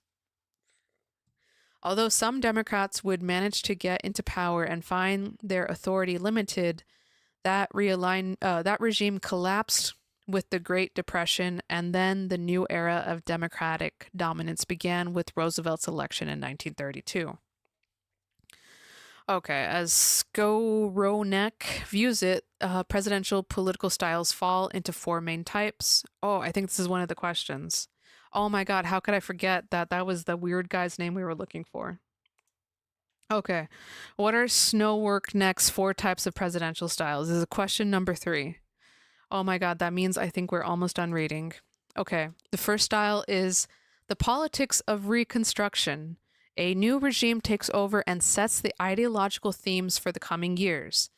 These presidents sometimes sound almost revolutionary in their words. This includes presidents like Thomas Jefferson, Andrew Jackson, Abraham Lincoln, and Ronald Reagan. They had a good fortune to take office following a failing of unpopular regime and of the other party. Okay, the politics of reconstruction. Okay, so the opposing party sucks, and you just easily go in there and take it and win with the opposing. Okay. Politics of reconstruction, the politics of disjunction next. This is for presidents who had the misfortune of representing a party at the end of its regime life. The party has become unpopular, and those presidents usually find themselves fighting an uphill battle, compromising many of their own beliefs, and serving just one term in office. This includes presidents like John Quincy Adams, Herbert Hoover, and Jimmy Carter. Damn. Okay. Politics of disjunction, Jimmy Carter. Politics of reconstruction, Abraham Lincoln. Politics of articulation. This is for presidents serving in the middle of their party's regime. They will often reassert things that the regime already stands for, occasionally adding their own twist or modest additions to it. This includes presidents like James Monroe, Teddy Roosevelt, and Lyndon Johnson. All right, Lyndon Johnson, politics of articulation, Lyndon Johnson, because he was already, yeah, okay. So the politics of premonition? No, preemption? Let's look up this word. Let's look up. Whoops. Premonition. Preemption. The purchase of goods. Hold on, wait, let's hear it. Preemption. Preemption. I'm so stupid, bro. Preemption. That's the word. Preemption. Preemption. I'm sorry.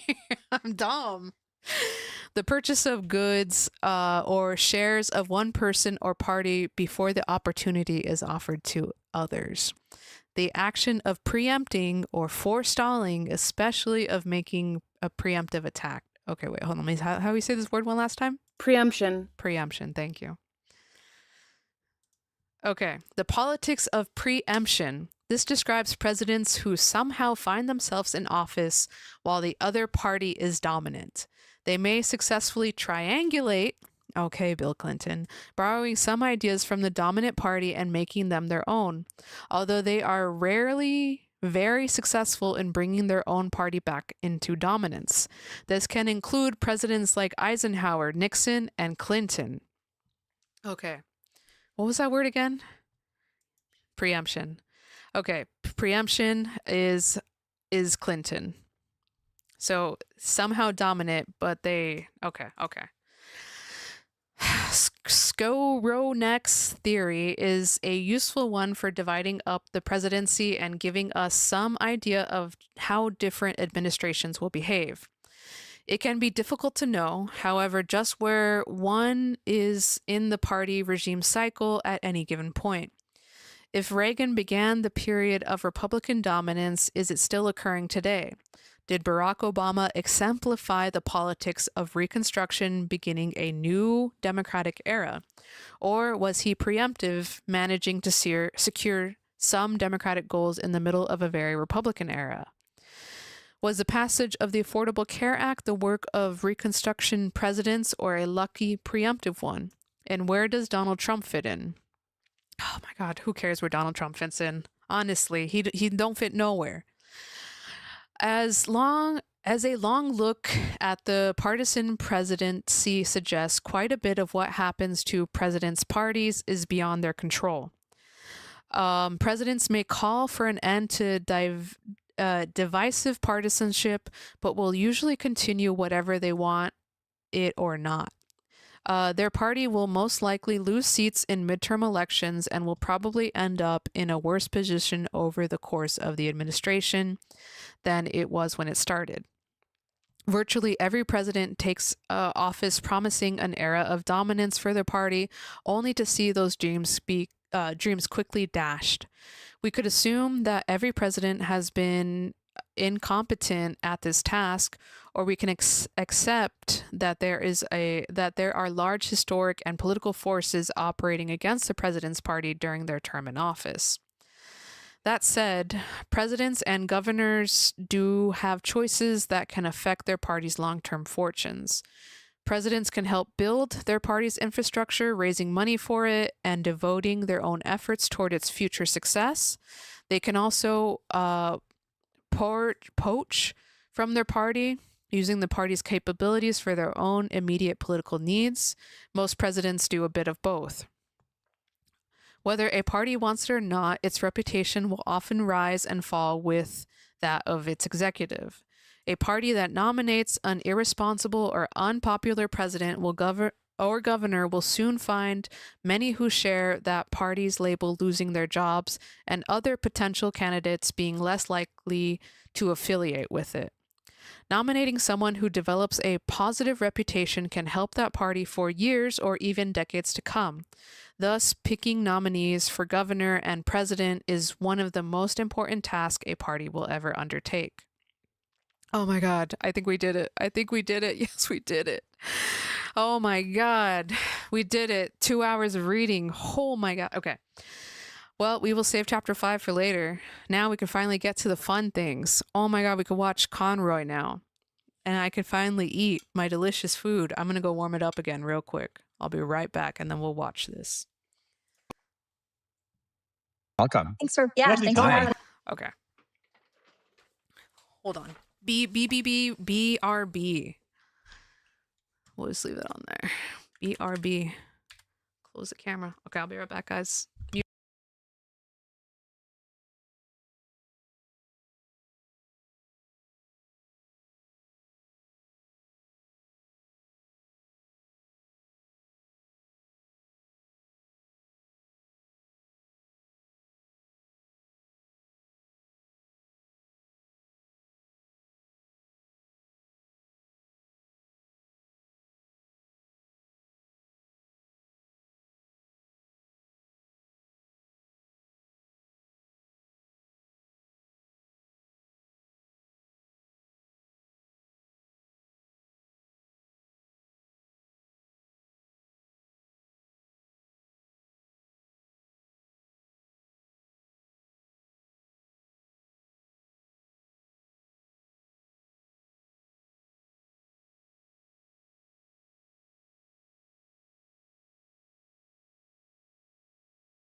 Damn, we got a whole bitch on in a box. Said food time. Stardust. Thank you. Excuse me. All right. Let's watch this. What you're doing now, because I guess you're not writing for 538. So tell everybody what you're doing now, first of all. Yeah. First, great to get the gang back together. I'm a professor of political science at the University of San Bernardino. The University of San I am the Bernardino. managing That's what it editor was at called. VoteBeat, which is a nonprofit news site that covers sorry. election administration and voting access. So I think the last 2 weeks in particular have been very busy between the FBI raid in Fulton County, Georgia, and Trump's comments that he wants to nationalize the elections. So if you're interested in that kind of stuff, head on over to votebeat.org. All right, good. Well said. And so with that, we're going to do an exercise we used to do at 538, and it's sort of goofy, but I think it's helpful, where we're going to just sort of we're going to call it a draft of the 2028 Democratic presidential candidates. And by that, we mean we're going to go around for 3 rounds and pick. We're not picking who our favorite, ideologically or substantively might be, even though I hope we can, we'll get into that a little bit as well. But the idea is to pick who we think at this point is most likely to win the nomination. And I understand that it's 3 years away and no one had heard of Barack. I get all that stuff. But People had I heard of think Barack Obama. Importantly, he gave a yes. very high-profile speech in 2004 that everybody was like, Yes, "Oh my people goodness!" actually had heard of him. But I think, but anyway, I think the idea is that often. Sorry, who is this nerd? He's all like, people know Barack Obama. Bro, do you realize that there's Zoomers here? They don't know Obama. They just know Obama. We are in the process where people are sort of people are going to Iowa, they're sort of hiring staff, they are thinking about this. And I think then, so with the field is not set, but I think we have some sense of that. And I think playing it out early gives you a sense about what might change and who might drop out. I think in this time in 2006, to date myself, we all thought Mark Warner was going to run for president and maybe win, and that Obama would maybe run for VP, 4 years in 2012. And so that's how things change. So with that proviso, we're going to start the draft, and and Meredith will go first. And what we'll do is we'll go 1 to 3, oh my and God, then we'll her discuss name is Conroy, the 1 to not 3, Meredith. and then go from there. So Meredith, you're up. I am up. And when we were 538, I always wanted to get the first draft pick and never did. Okay. So, and I actually, I don't. Congratulations. Thank you, but I don't want it today because Do you want to trade? Because I want it. Do you want to trade? I think then my pick is going to probably allow you to have the one that you wanted to go first anyway, since Nathaniel's second. But I know how to read. I know how to read polls. I know how to read ambition. I know what's happening in this particular moment, and I know that I should be picking Governor of California, Gavin Newsom. But I'm not going to. I will let someone else make the arguments for Newsom. I think that the backlash against the Trump administration's agenda, especially on immigration and reproductive rights, is going to be pretty significant by the time the primaries come around, and the Democratic Party will need someone who can, carry that mantle credibly. And so for me, my first draft pick, I'm going to go with the New York Representative Alexandria Ocasio-Cortez. AOC, okay. You know that. Yeah. Yeah, go ahead. Okay, sorry, I'm kind of dumb. I don't know how these draft picks work. Okay, whatever. It just seems like they're picking. Okay, so she picked AOC. Our former colleagues, Galen Druk and Nate Silver, did a draft as well, and they also both picked. They both had AOC first on their boards, and it ended up making the cover an article in the New York Post that was like, data guru Nate Silver thinks AOC is the first. So I wonder if we'll get the same treatment. Something tells me we won't. But well. There's a California Post now. And actually, I was driving on the freeway the other day, and I saw hair to the billboard that said "hair to the throne." It was a Gavin Newsom's hair. That's funny. So they might think it's him. So maybe the California Post to kick their coverage off, they'll cover us. But picked her for that reason. I also obviously there's lots of I don't know if she'll actually run, because I think she does have presidential ambitions, and I don't know if 2028 is the moment for that. And I don't think she needs to run as a trial balloon. She doesn't need name recognition. She doesn't need to run in the primaries to help people know who she is. So I think the biggest knock on we'll pause it real quick. AOC is a household name, right? Am I chat? AOC is a household name, isn't it? Everyone knows AOC. AOC is the most identified U.S. representative, I would say. What else? What other big U.S. representative is there? Exactly. All right, let's continue. Pick would be that she doesn't run. And then, of course, we have the issue of strategic discrimination, which academics refer to as a term that helps us explain why Democratic primary voters don't take their first pick when they're a woman or a woman of color or a person of color. So it's the idea that you think other people are prejudiced. So you're not going to pick the person, your first choice candidate. In 2020, there was this survey done by Data for Progress called the Magic Wand, where if you were given a magic wand and you could put your person in the office right now, you'd have to go back and look at the timing Bernie of all of this. Sanders. Biden hadn't officially entered. But anyway, not a majority, but most people put Elizabeth Warren in the White House. But then when they asked who you're going to vote for, he didn't have the most votes. So I think that kind of strategic discrimination in a Democratic primary would absolutely impact Alexandria Ocasio-Cortez. And also she's very young and she's become the symbol of everything that's wrong with the Democratic Party on, Fox News and social media. Her and Nancy Pelosi, I think if you did an analysis of like whose faces are most commonly used in attack, segments of Democrats, it would be theirs. There's gender and race embroiled and all that. But so those are the knocks on her. But I still think that the left lane is clear with Sanders not running, and she is the likely person to fill that lane. And I do think there will be a high demand for a progressive candidate, not to say that there aren't plenty of other progressives. So there you go. There's my argument. So Nathaniel, give yours and I'll give mine, then we'll discuss all three of them. So give All yours right, go. quickly. Okay. Go Geez, for it. sorry. Yeah, no, it's fine. Okay. No, it's good. Yeah. Okay. Well, Meredith is correct. You're welcome. Yes, I appreciate being able to take Gavin Newsom, the governor of California, who I think this exercise is really difficult in Let me stop general you because I want to discuss all three of them. Okay. So I'm sorry. going to give Pete Buttigieg. Sorry. And now Oh Okay. no! Okay. Why would you All pick right. Pete Buttigieg? Wait, hold on. What's this black guy's name? The Meredith Conroy, Nathaniel Perry Bacon Jr. Okay, so this is Perry, Nathaniel, Meredith.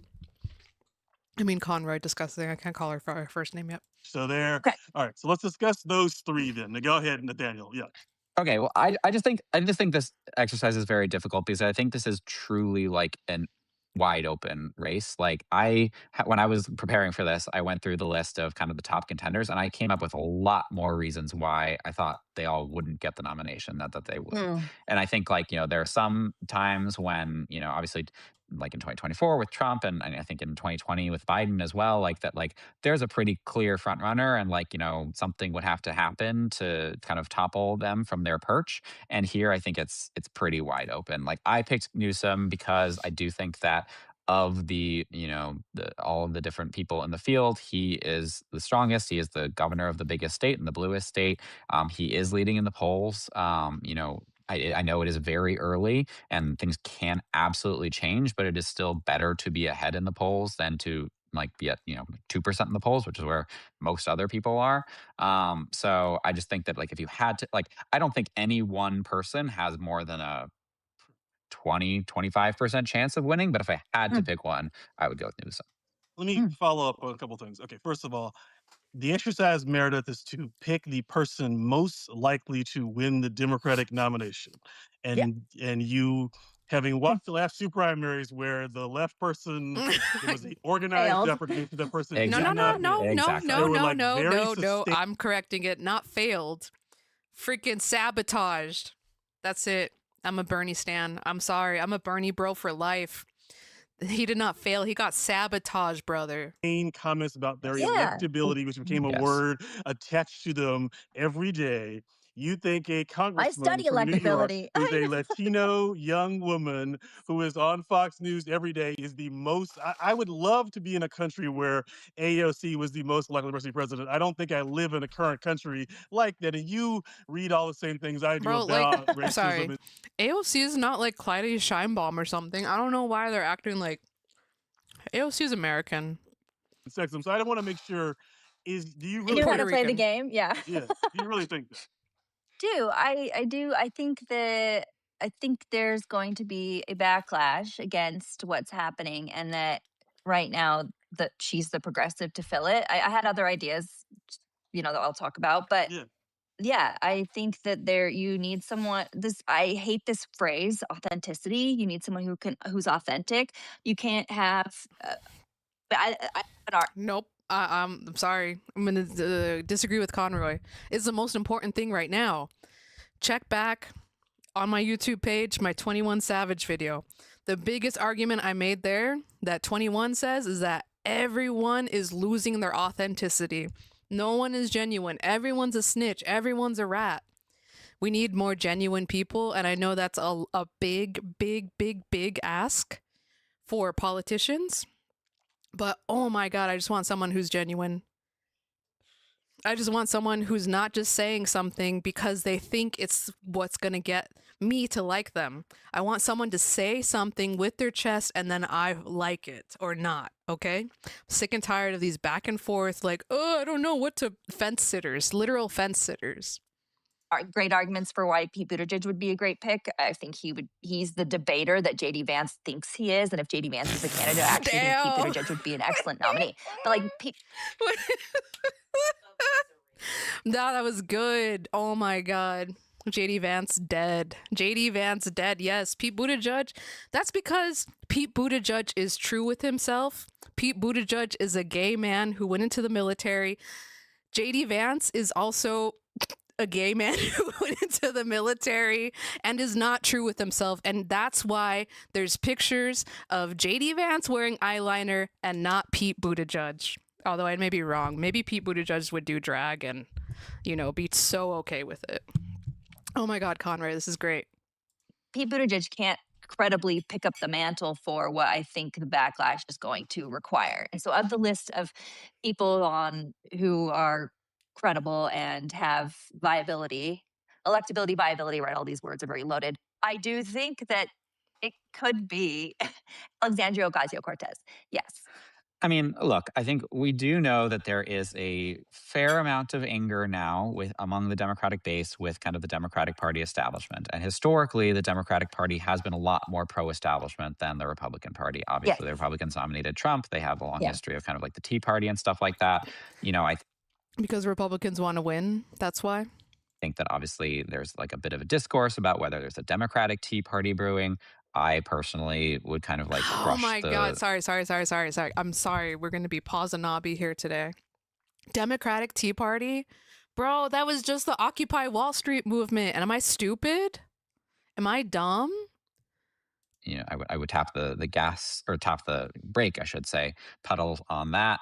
But sure, like I can't deny that there is a dissatisfaction as well. I'm just not sure that it is kind of like numerically a majority, right? I think I agree that like AOC is going to be a strong candidate and it's going to have her passionate like followers, but I'm not sure that Democrats are ready to throw over the chessboard the way that Republicans did by nominating Trump. And I think to Perry's point, like, Bernie Sanders for a brief moment in 2020 like was the front runner, and the Democratic Party establishment, they acted. They were very swift to be like, nope. There you go. I'm sorry. They acted. Not Bernie failed. They acted. Sorry, just had to emphasize not allowing this, and I think they would do the same with AOC. They're not going to do that for Gavin Newsom. I mean, they would do that with AOC though. I teach in California. Californians have an interesting take on Gavin Newsom. I think a lot of the reasons I went with this pick is because the obvious pick, Gavin Newsom, isn't obvious to me. But it hasn't been for a while. 538, we used to have these conversations years ago even about Gavin Newsom. And as the resident, other people lived in California, we're from California at 538. But I was like, I just don't think it's going to happen. But he does. He thinks it's going to happen. And that's and he's done a good job. Sorry, he is not like, I think that he is not inherently the most likable guy, but he has done a good job. He's proven kind of me wrong in terms of like, I'm sorry. He has developed this national profile. I don't mean to hate on this guy who has macaroni and cheese on display in his background. No, I don't mean to hate on him, but like, bro, you're wrong. Especially by standing up to Republicans on like the gerrymandering thing.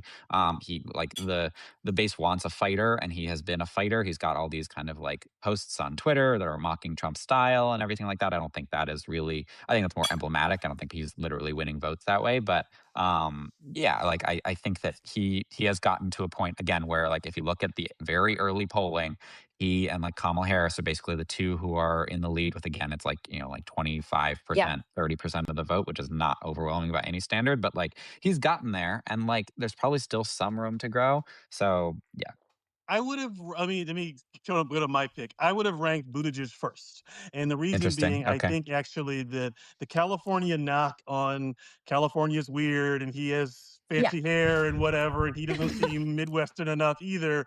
I think would be a real barrier to him in a longer primary. Versus Buttigieg has done. I know we've never had a gay president, and or a particularly short one for that matter. I don't think, but I think in some We ways don't need he one. I feel like voting for Pete Buttigieg as a gay person would be like voting for Sarah Palin as a woman. embodies a lot. He seems like someone who would appeal to people in the Midwest, and he presents Yes. himself that way. He talks about it that way. He ran for president already. He's very beloved among not just, I consider him more centristy or something like Yes. that, but a lot of people who are pretty liberal like him. He ran before, so we know he's good at running. He's great at debates. He has a fundraising base. So I would have actually picked him first. Where would you have ranked him in your top three? Either one of you? Yes. No. You would not have No, Nathaniel? not Oh. in your top three. Okay, Again, well, I keep coming up with reasons. Like I look down this list and I'm like, nope, nope, nope. And to me, like Buttigieg has one big problem, which is that like to win the Democratic primary, you need Black support. And I have seen no evidence that Pete Buttigieg can get Black support. Damn. Maybe he Okay, can get never it. mind, never mind, never mind. I changed my stance on Nathaniel. He remembers Pete Buttigieg in 2020 or whenever the frick it was, and Black Lives Matter came after Pete Buttigieg and was like, Mayor Pete, you did not mayor for Black people. You were not there for Black people. Homie's right. Like, why? No, Pete Buttigieg ain't it. Pete Buttigieg ain't it. And it's funny that, the one Black guy picked Pete Buttigieg. And if he does, then I will start paying attention in a hurry. But like this was his big problem in 2020. He could not break in with that Does community. And like Biden, you but need I that. guess, there's not going to be a can. As far as I can tell, I don't know that that's more Biden where had a he's going to long draw every black relationship. person. No, and like they will like I think like obviously there are multiple Black people who have been not mentioned for the nomination: Wes Moore, Cory Booker, Kamala Harris, and I think that there's Bro, a no, potential to split that Kamala has field, but I still done. think you need some Black You need support. to be Like higher than I don't think you zero. can get through literally without any. Yeah, exactly. So I went back and forth on AOC and Buttigieg as my first Okay, pick. all Because right. like I said, I No. don't think it's going to be Gavin Newsom. I'm probably very wrong. But the reason I don't have strong. Well, I did. One of the reasons was that he struggled in 2020 with the Black vote. I don't in the primaries. I don't know if that would be the case in 2028 with Biden cleared. But you just made a great point that there are plenty of other people that Black voters might prefer. But I do think, like for the reasons you said, Perry, that he's a great fit. Even I think I'm going to use the word again, authentic. He is pretty authentic to who he is Wait, and who? doesn't shy away from who he is, and he goes straight into the fire. Buttigieg? He's Nah. great on Fox News. I'm from Idaho, and I have conservative family members who in 2020 were like, y'all should have nominated Pete Buttigieg. They like him for being who he is and not They like him being, because they a think he's slick, a straight which I man. think Gavin Newsom will have will struggle with those conversations about being a flip flopper or being an opportunist essentially on Okay. some of the positions he's taken that Pete Buttigieg I don't think would struggle with. Perry, the reason I didn't go with Pete Buttigieg as my first pick is because you shared an article about reactionary centrism. I was like, oh, Pete Buttigieg is my, he may not be able to fill the progressive lane because he could be labeled Absolutely as a not. reactionary centrist or an abundant. Yo, DV8, welcome in. We were watching one of my professors talk on a stream about the 28 elections. My professor's right here. She's a woman. But I hope you're doing well, DV8. It's good to see you. And slipper, like all these terms that are still really squishy to me. But so it's your fault that I didn't pick him and now you can have. I do think he dabbles in some of that, which I, as a pretty left person, don't like. But I don't think he codes that way. The Okay. way Okay. Josh Shapiro seems to be auditioning for that, and that's why he's. If I were Josh Shapiro, I would sort of rein a little bit of that in. You don't need to go on TV and trash Kamala Harris. It's not going to be helpful to you, is what I would Okay. say. But I think that, but yeah, I guess so. Just finish on these three. I did not have AOC in my top nine. Even did you rank it? Right. Like I I mean, literally don't think she's going to run, Damn, what's and up, think I bro? Okay. don't see her winning, and would You love think to see too? her winning, but did not would not have put her in the nine even. Okay. yeah, I mean, I think there's a top 5 that's like you got to kind of start with them, and I won't reveal who the other 2 are. So like I would probably put her in the top 5 because I think like she's more likely than like random, like senator from like Chris Van Hollen or something like that. But yeah, I for the reasons I mentioned, I think she would have a really hard time. Okay. So if I'm right, I'm like really right. You're really Yeah, right. no. This thing was If you really can hard. absolutely Yeah. lord this over us, if she ends up being the nominee, and like I All think right. she is very talented. Like I think she Yeah, Yeah. has I know you. the ability to impress. But DVA said AOC I had in first place. Yeah. yeah, like I said, the coordination against her is going to be rough. All right, so this round is Perry, Nathaniel, Meredith. So we're gonna, let's give our picks Yeah. and then Okay. we'll discuss. Okay, so I'm gonna say, Governor Pritzker. Oh, Oh, interesting. damn. Wow. All right. Yeah, no. I feel like JB Pritzker would be a good establishment choice. I voted for JB Pritzker. No, wait, no, I don't think I did. Because whatever. 2020 election, I ended up voting in California because I moved back to California. But anyways, JB Pritzker would be such an establishment pick. He would be a good pick, I think. Not my pick because he's a billionaire, and how dare they disrespect Bernard Sanders at the DNC by putting JB Pritzker immediately after Bernie to talk? That was terrible. I You want guys to keep giving me the good picks. I'm going to say Josh Shapiro of Pennsylvania. Okay. And I I'm don't gonna know. go Mark Kelly, Senator from Arizona. Oh, damn. Okay. Okay. So, discuss. Any sort of initial Shapiro? I was deciding between Shapiro and Pritzker, and I sort of that was a hard reveal. It feels to me like Pritzker has not done a particularly good job signaling he's from Chicago. He's pretty liberal. I don't know what his sort of electability case is, and I I feel think like that the would be an the interesting question. mayor He's of done a good Chicago is job more in the electable last year than the appealing to the governor of base, Illinois. seeming very. But he's been sort of the most resistancy, Yeah. AOC obviously, of the sort of male candidates. I'll say. I think he's done a Gavin good job for the. Newsom. What do you say? I think Gavin Newsom has been Yeah. Oh no, resistancy. no, Gavin Newsom. Yeah. Sorry, Gavin Newsom. Yes, Gavin Newsom's. I would have picked Gavin Newsom ahead of him. Gavin Newsom Right. was second Right. already. So, but yeah, Yeah. Pritzker's done a good job in that lane. I would say. Yeah. I tend to think Shapiro is moving to the point where he's going to be the progressives going to try to like make sure he doesn't win, and Yeah. therefore they'll be for Newsom or anything. I think he's in the Rahm. He's getting too close to the Rahm Emanuel zone of Mm. anybody but him. That's why. But I think he's close, and I think he's going to win Pennsylvania by 1,000 points, and he'll be able to say, "Look how electable I am." So it's a very good Right. He case has for a him. So that's the exactly. Yeah. tension there. Meredith said.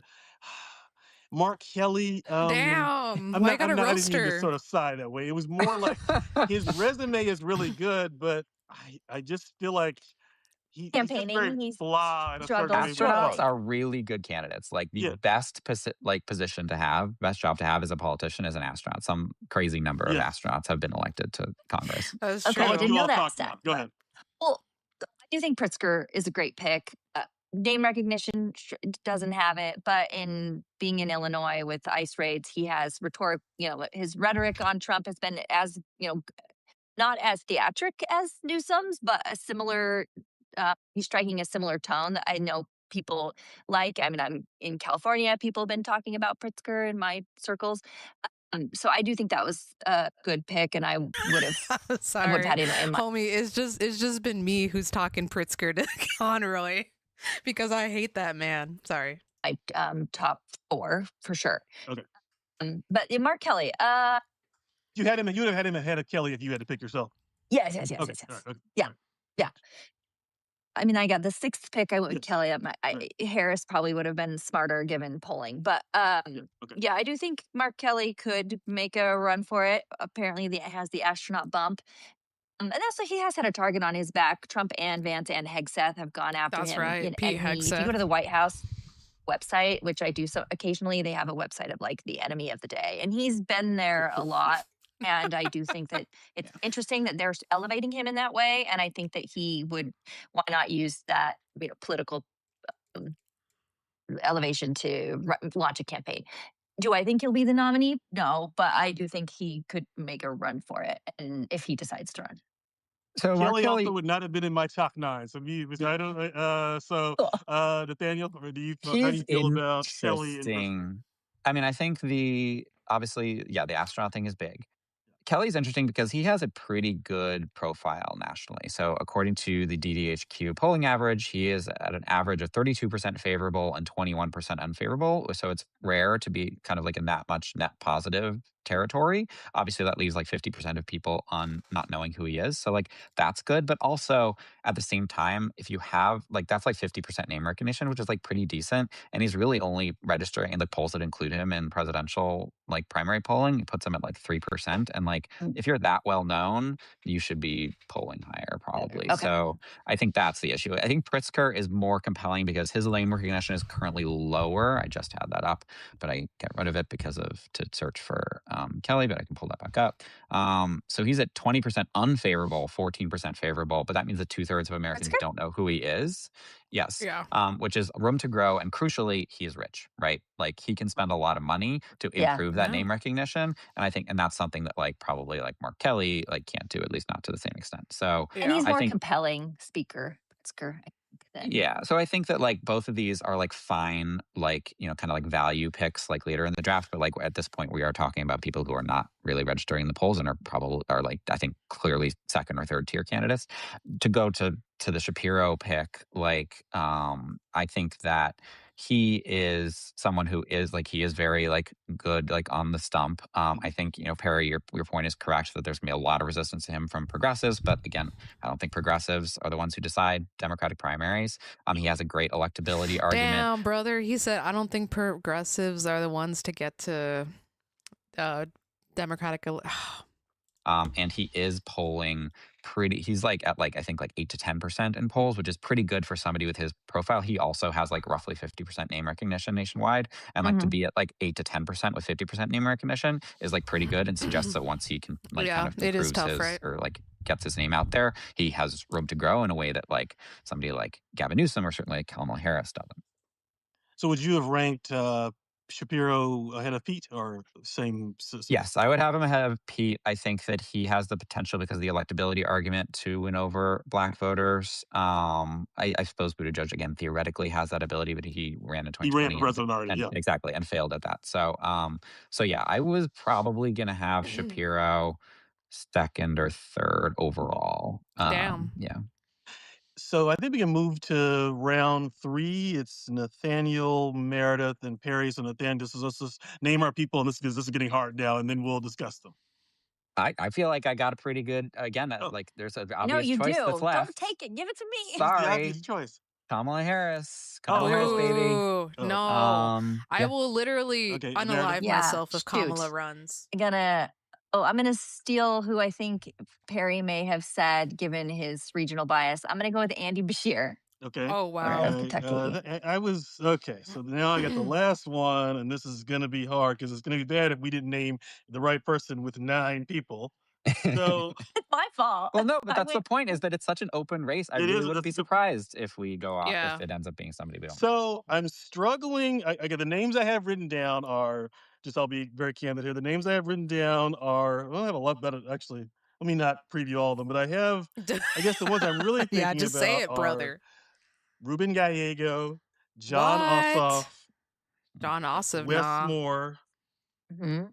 Cory Booker. and if Booker. Warnock wanted to Yeah, run, Yeah, I was gonna I say would you say got the Raphael wrong Georgia Warnock. senator there. I Yeah. don't think Warnock wants to run.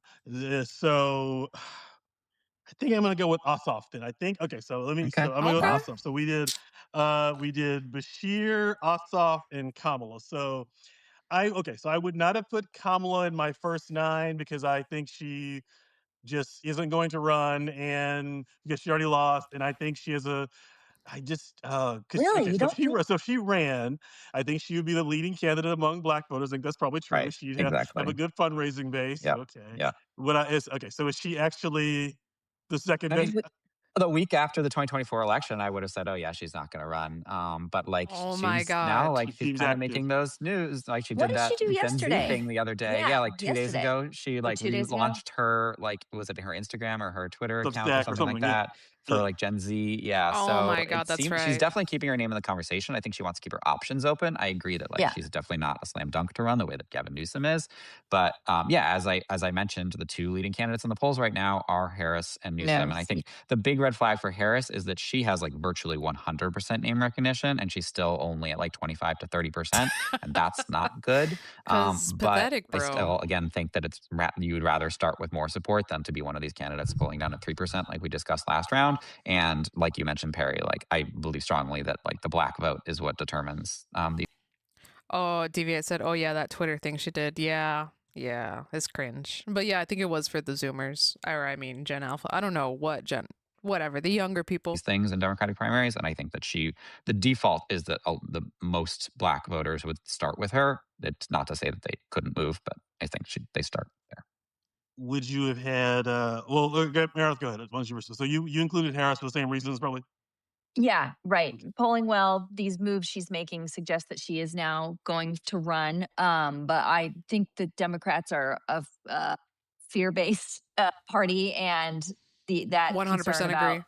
2024 and this overcorrection that they tend to do, to me, says that the primary may not be the place where she succeeds. But if she runs, I do think that she will absolutely, like Nathaniel said, rise to the top pretty quickly if she had citizens. So defend your Bashir pick as opposed to, since there were like 20 people you could have named. So I'd be curious, Nathaniel, who is your next person? Because Kamala was obvious. So who would be, so Meredith, defend Bashir in the sea of others, defend Bashir as a choice, and then Nathaniel say Okay. who would have been your choice in the sea of others. I'll quickly say, like, in the world I'm seeing when the primaries happen, again, I had suggested I think there's going to be a big backlash against the Trump administration. They're going to need a certain type of candidate. In a world where the backlash happens too early, and then by the time we get to the primary season, we're back to we need you know, an Electable white electable guy. white guy who can win Yeah. Electable conservative. white guy. That's why I went with Bashir.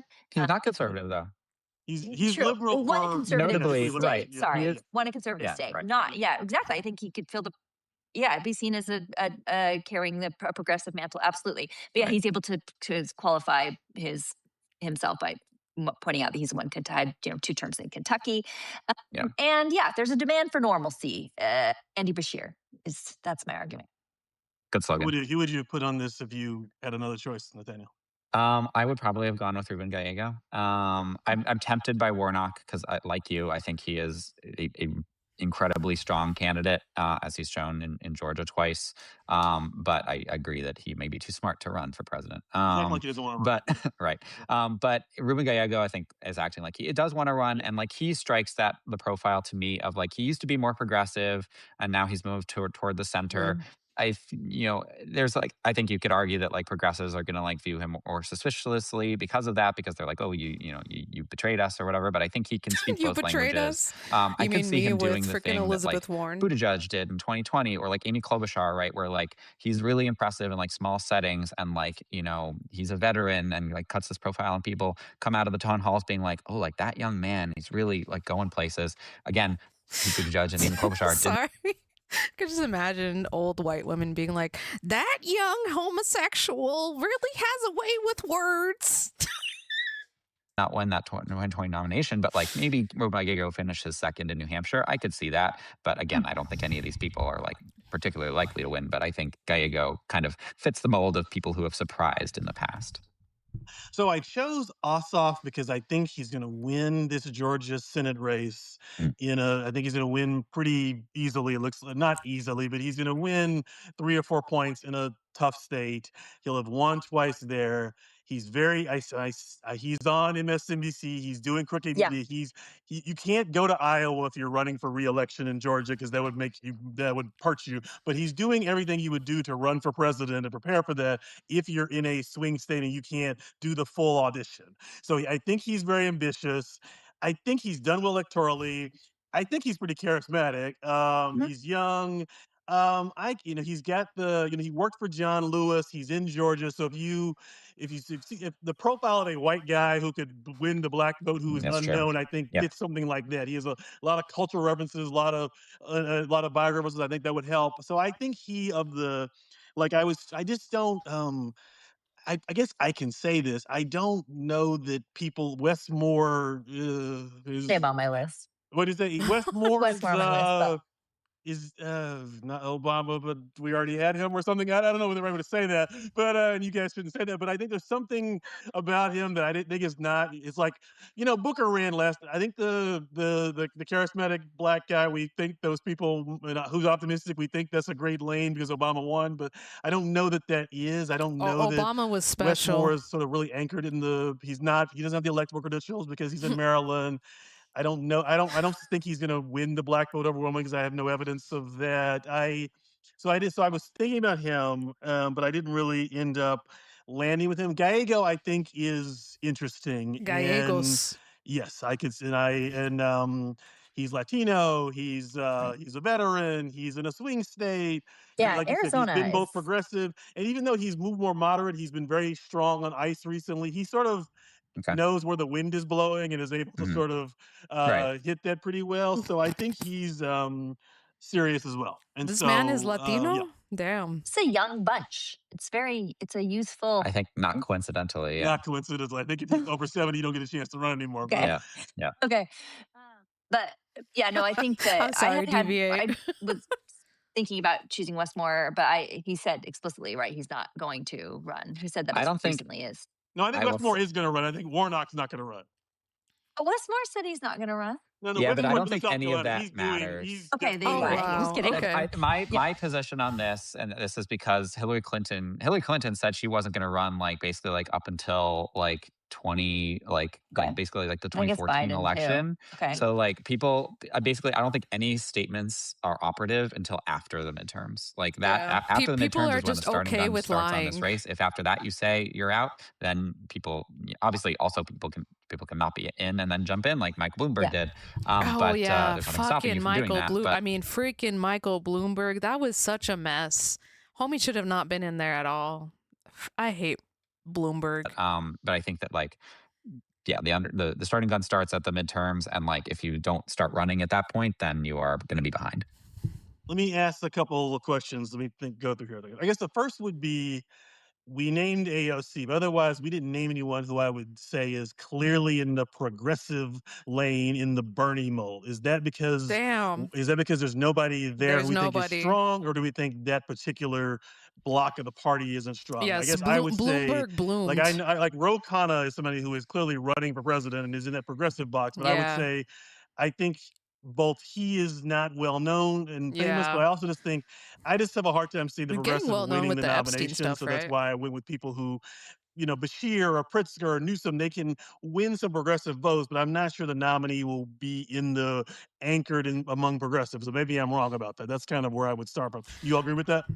Regragich obviously does, but yes, Yeah. Yeah, I think that's right. I think it's a reflection of both the fact that the establishment is really going to work hard against a progressive candidate, but also the See? fact that Okay, AOC is so Nathaniel, my dominant in favorite that now. lane, right? If she doesn't run, Sorry. It's just like, yeah, the establishment will do whatever it needs to avoid a progressive candidate.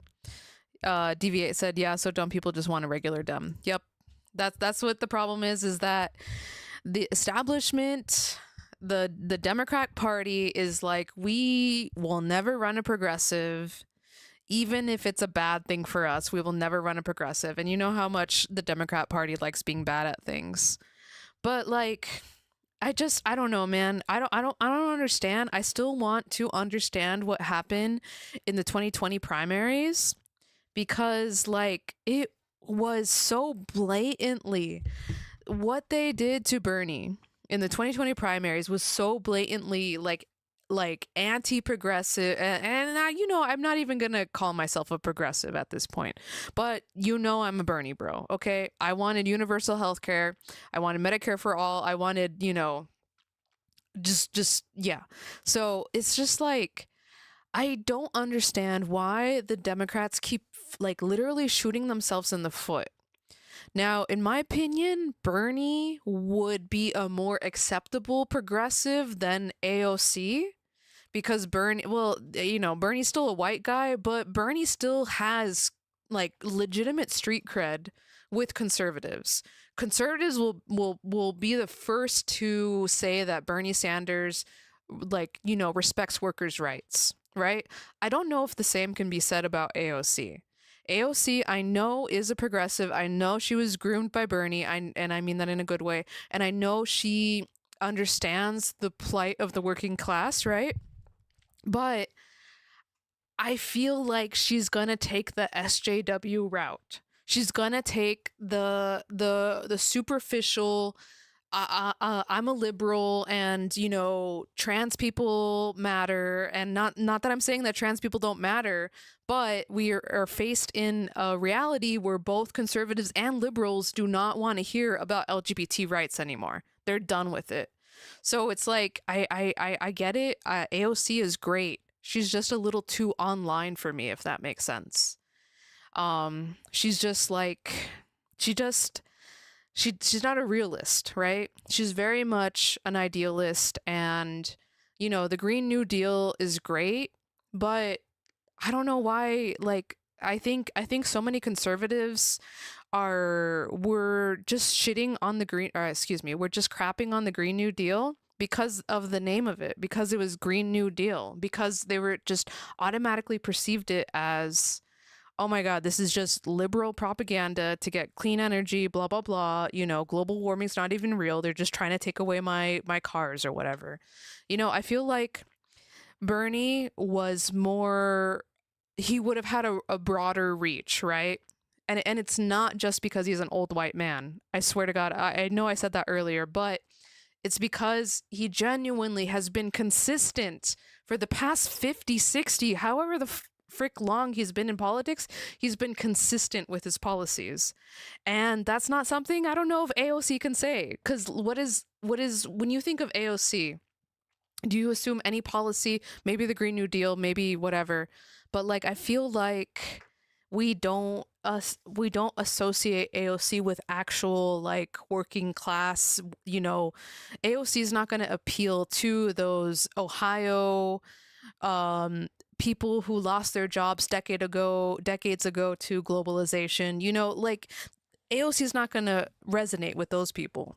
Bernie would have. Bernie resonated with those people because he understands what tariffs are and whatever. Let's get back to the discussion. Then maybe you see some names like that, like Ro Khanna, right? It seems like the one person who is going to run regardless. Oh, thank you, Stardust. To be honest, I had completely forgotten about the Green New Deal. Exactly. There was so much hype for it, and I know all the Justice Democrats. That's another thing. Calling yourself the Justice Democrats was dumb as hell because that was literally SJW shit. But yeah, the Green New Deal's gone. I don't think it was a AOC only thing. I think it was just like the social democratic socialist and the Justice Democrats. They were the ones that did that. But like, even the Green New Deal was something that like Biden tried to do too, and he couldn't. But like, those are the types of things we need to sell this stuff as like not for green or for being whatever. We need to sell this stuff as getting jobs, instead of calling it the Green New Deal, just say it the Jobs Guarantee Program or something, right? How popular would that be? Put everyone to work. Everyone wants a job. Like, whatever. Sorry. Deviate said, we Americans are weird. Seems like little things is a put off for most. Yes, little things are a put off for most. They're like, oh my God, this Democrat, they probably support abortion, and I cannot vote for these baby killers. But like we've been through, like in 2020, we had like 10 random House members run for president, and like we saw how that went. Seth Moulton, Eric Swalwell, like Yeah. all these people. Like you can't run as just like a random one of 104 or 35 and be a serious contender. Like it hasn't happened since like what, James Garfield. James Yes. Garfield. I don't think I know the answer to that question, Mm. but Well, yes. did you, um, I think the progressive lane is just different today than it was Okay. in 2020. And But if AOC didn't run, do you think would you have somebody else in that, or would you say I think since their no, there's votes in up no, to that I think grab. there say it again? probably is something. Yeah, there probably is a lane to fill, but no, I think that the party itself is just more progressive, and also the progressives are more pragmatic. So I Okay. just think it's blurrier.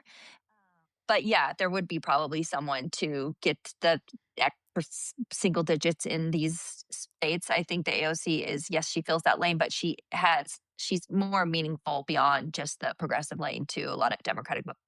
I think it can fit other lanes. Let me That Right. Like I do what? think uh, that like The female lane, the woman lane, the Latina lane. Deviate said, yes, the Dems need to sell their ideas, getting more jobs. Yeah, we have to stop. And I know, I totally understand. Liberals, Democrats, leftists, we all want to have the moral high ground, right?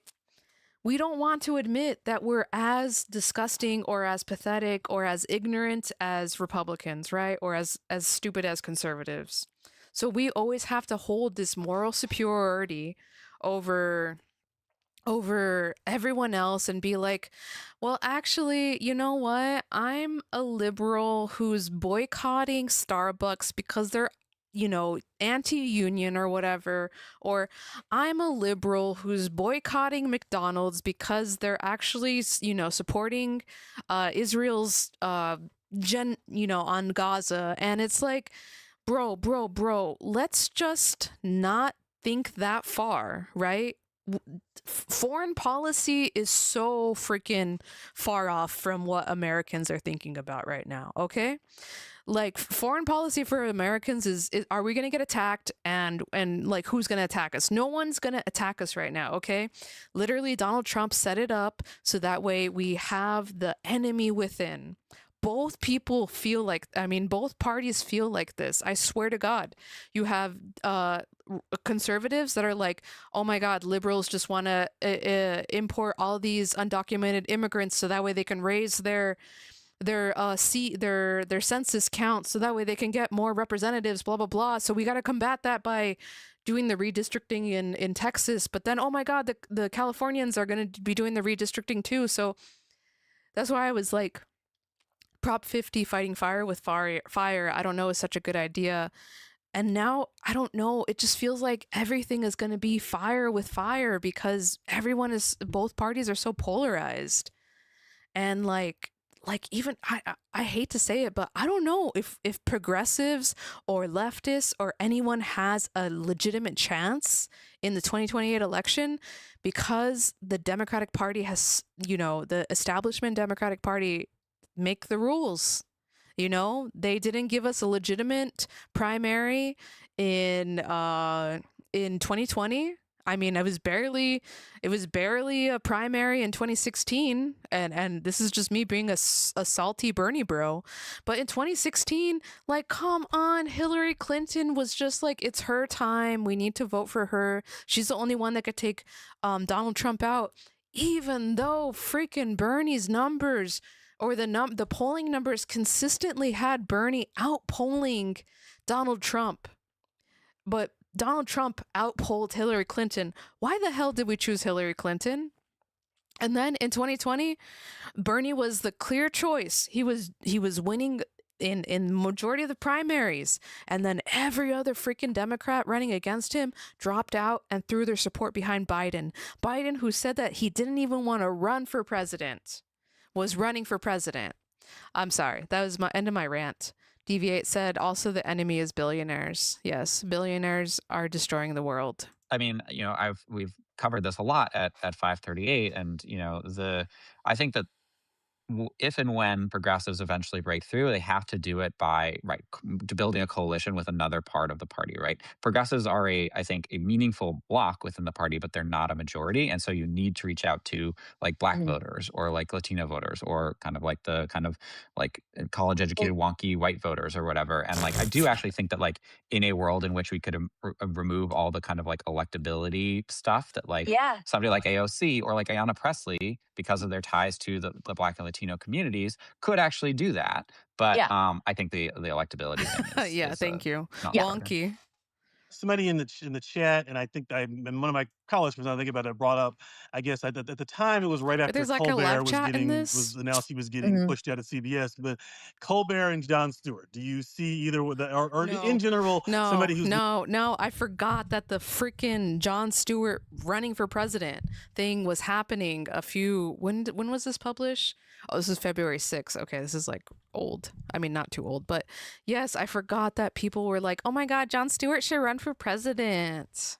No, no, it's like asking.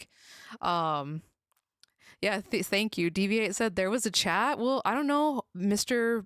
Bacon was like, someone in chat said, I don't even know how to see the chat. Maybe you have to be subscribed. So not in office. Let's name those two for now. But somebody who's not, and I think the case for that in this case might be there is a lane for somebody who like doesn't code moderate and maybe could win progressive and leftist votes, but who is just a famous person. Like, and I think that Colbert, I don't know what his views. He's not Colbert's views on Israel are not what Shapiro's are, so he's not going to like annoy anyone based on that. No one knows what he thinks.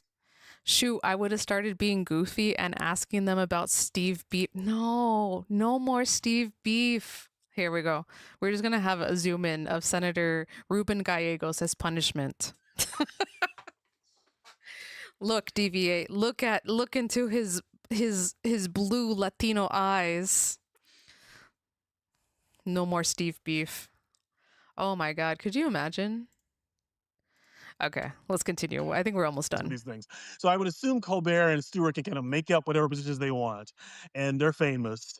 They have money. They can raise money, and they are very resistancy. And my guess is, if you had an indivisible rally tomorrow, people would know who they are. They don't know who the hell Mark Kelly is, and so I wonder if those people are more viable than usual. I know Rick, so Meredith, I'll start with you. And yeah, I think there will be a draft Stewart movement for okay. sure. Stewart I more than do. Colbert, or because they're both Yeah. going No, to be open, I think, to other things. no. I think Stewart more than Colbert. Okay. Yes. Damn. Why? No, just what I see online. He joined Instagram, and his message, he's flooded with "Run, He please run wasn't for on Oh, I president." Instagram. see. You know, Weird. interesting.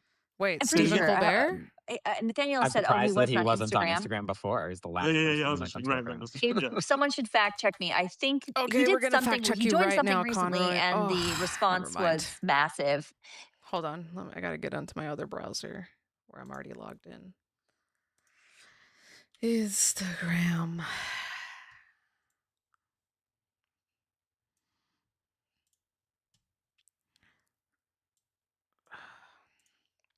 Stop it. Okay. How do I search? There we go. Search Stephen Colbert. If he was on Instagram, I would have followed him a long ass time ago. No. This is the real?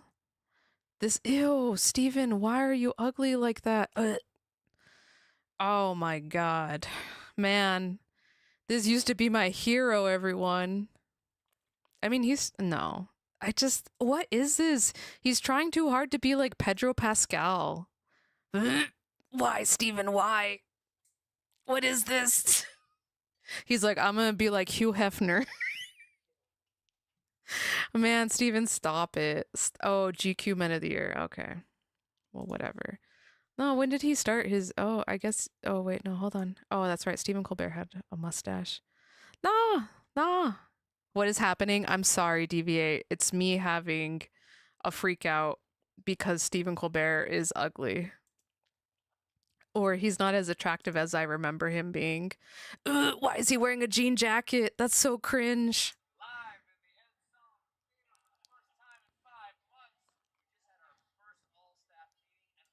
Bashona in a box said, nah, he's a handsome man. Yes, he is, but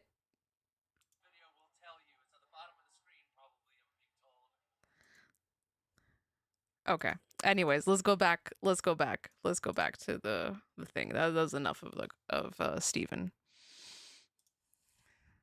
I just don't think Stephen Colbot. No, Stephen Colbolt. Stephen Colbolt. he didn't have the energy in him to keep the show up, and now he's doing the podcast. So just practically, I don't think he would want to run for president. I think he will do his damnedest to get out the vote and to increase Democratic turnout to win, but I just don't think he's going to run. And I just don't think there's this appeal for a celebrity in the Democratic Party like there is the Republican Party, which is so funny, right? Because the Republican Party is like, we hate Hollywood. But no, I don't think Hollywood's gay. Okay, but what about the time when all the Democrats were like, oh my God, please, Oprah Winfrey, please run. Oprah, our queen, please run.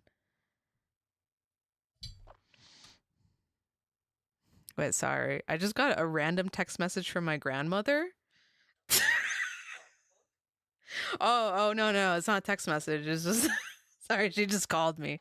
Okay. I just was like, oh my God, Abuela's texting. She knows how to text now.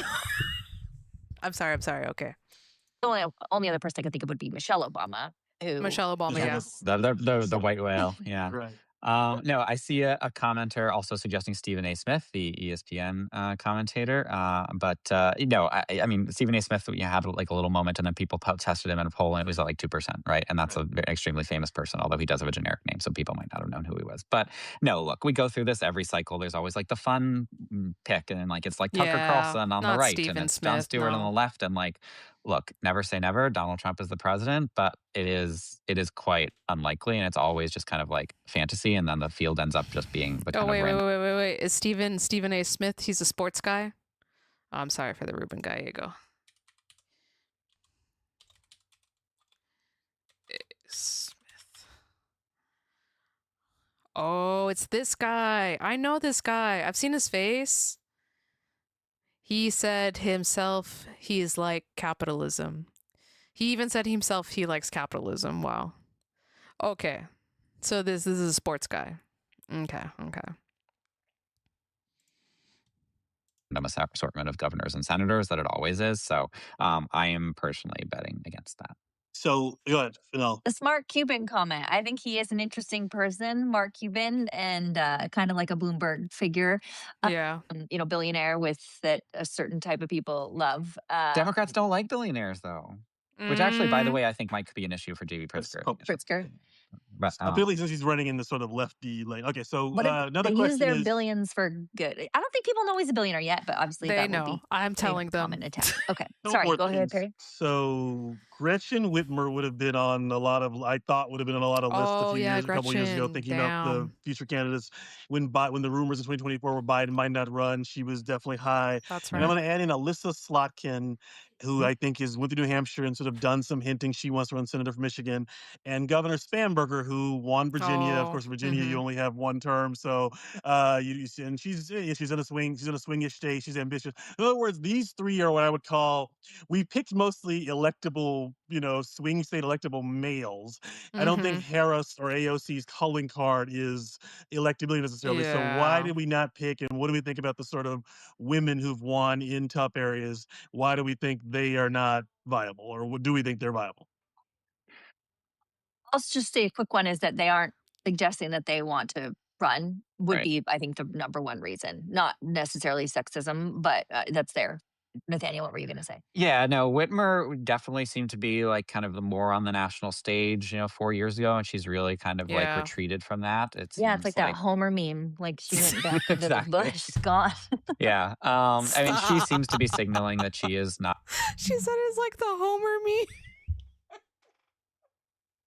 That's great. Yes, that's great. That's great. Not interested anymore. And I think that you do like we're also talking about like, oh, like who's gonna run or whatever. Like, let's be real. Like you have to be running kind of like silently. They call it the invisible Yes, the primary, Homer like meme is throughout this great. period. You're even if you are not literally filed with the FEC, right? You are going to, the clam bakes in, New Hampshire and stuff like that. And, churches in South Carolina, like and like writing books and everything. Perry had a really good piece that I think about Yeah, often at 538 about like basically yeah. like here are the like 8 signs that somebody's running for president, and it was like, Really, visiting early states, like it's smart you publishing a guys would bring that memoir. up. Yeah, yeah, yeah. And so like you have to be like running without running, and Whitmer hasn't been doing that. I do think that like if she had stayed in the conversation, I think she would have been more up on my list. I think of her as like a Yes. Shapiro type candidate. And I think she's quite good like on the stump and stuff. But the yeah, I think the being a white woman is, I think, Difficult. not insurmountable, but would is going to be a detriment. Meaning being a woman is Spanberger, what you mean, right? Because right? Yeah, you're sorry, saying a right, minority right, woman is even harder, but right, okay. right, Yeah. exactly, yeah, Yeah. yeah. But a Spanberger like just got elected. I don't think Right. she has any interest. She wants to be the governor of Virginia. And then yeah, Slotkin is interesting. She has like no Oh, name how could I forget recognition at about all. And she does, I guess, maybe seem like of the three, she's the most likely to run. But I mean, it's hard for somebody who hasn't been. She's just starting that invisible primary phase now, and like somebody like Ruben Gallego or certainly Gavin Newsom has been doing it for a long time and has Yeah. built up that name recognition and donor base already. Yeah, no, I think Whitmer would have been my top choice if she hadn't sort of, yeah, slid away. Also, why did she slide away? I'm sure there's personal reasons given some of the deviate? You're things running that Yeah, for she's experienced. president. But yeah. remember when when she was in the White House and then the attacks with Trump, and the response Deviate. was like traitor 2028. and just a Damn. huge heel turn on this person that the party loved. And I do think there's some elements of gender wrapped up in that when like gender women are given less leverage to or less room to make mistakes, or to be imperfect. And I don't know if that also contributed to one of the reasons why she was like, this isn't something I want for myself or my life. She stayed on engaging in invisible primary activities like writing a book. I would have probably put her in. But I guess I'm more Mm, supposedly that's a stating that good I point. think the party is unfortunately going to conclude two women have ran, two women have Right. lost. Can't do it again. With pick a man. We can pick a Yeah. black man, we might consider a Latino man best man. And I think that's unfortunate because I think Harris and Clinton had different circumstances of why they lost. But I just worry we're back in the it has to be a man phase, and that's why I said it that way. I agree, Yeah. Slotkin and are not perfect, but yeah. I'll conclude with the Chris's.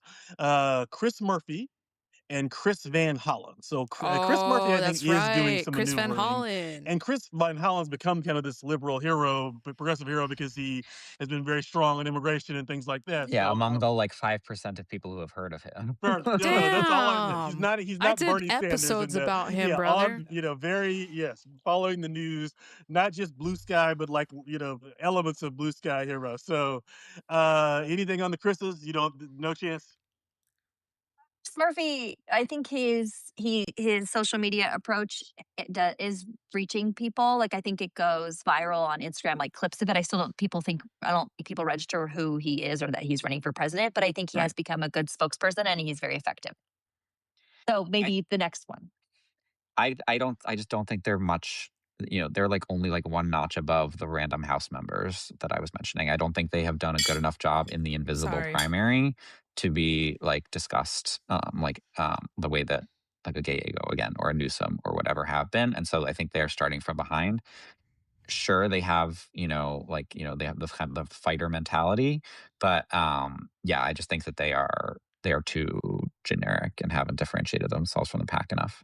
So let's finish by give me the five. Now this conversation has helped me think about this a little bit. So give me your Okay, top five. You don't have to draft anymore, but I'll give. So I guess I was about to do you five. go. I would say Buttigieg, Newsom, Shapiro. I think I've been convinced. I'm probably already thinking about Shapiro, uh, Pritzker, and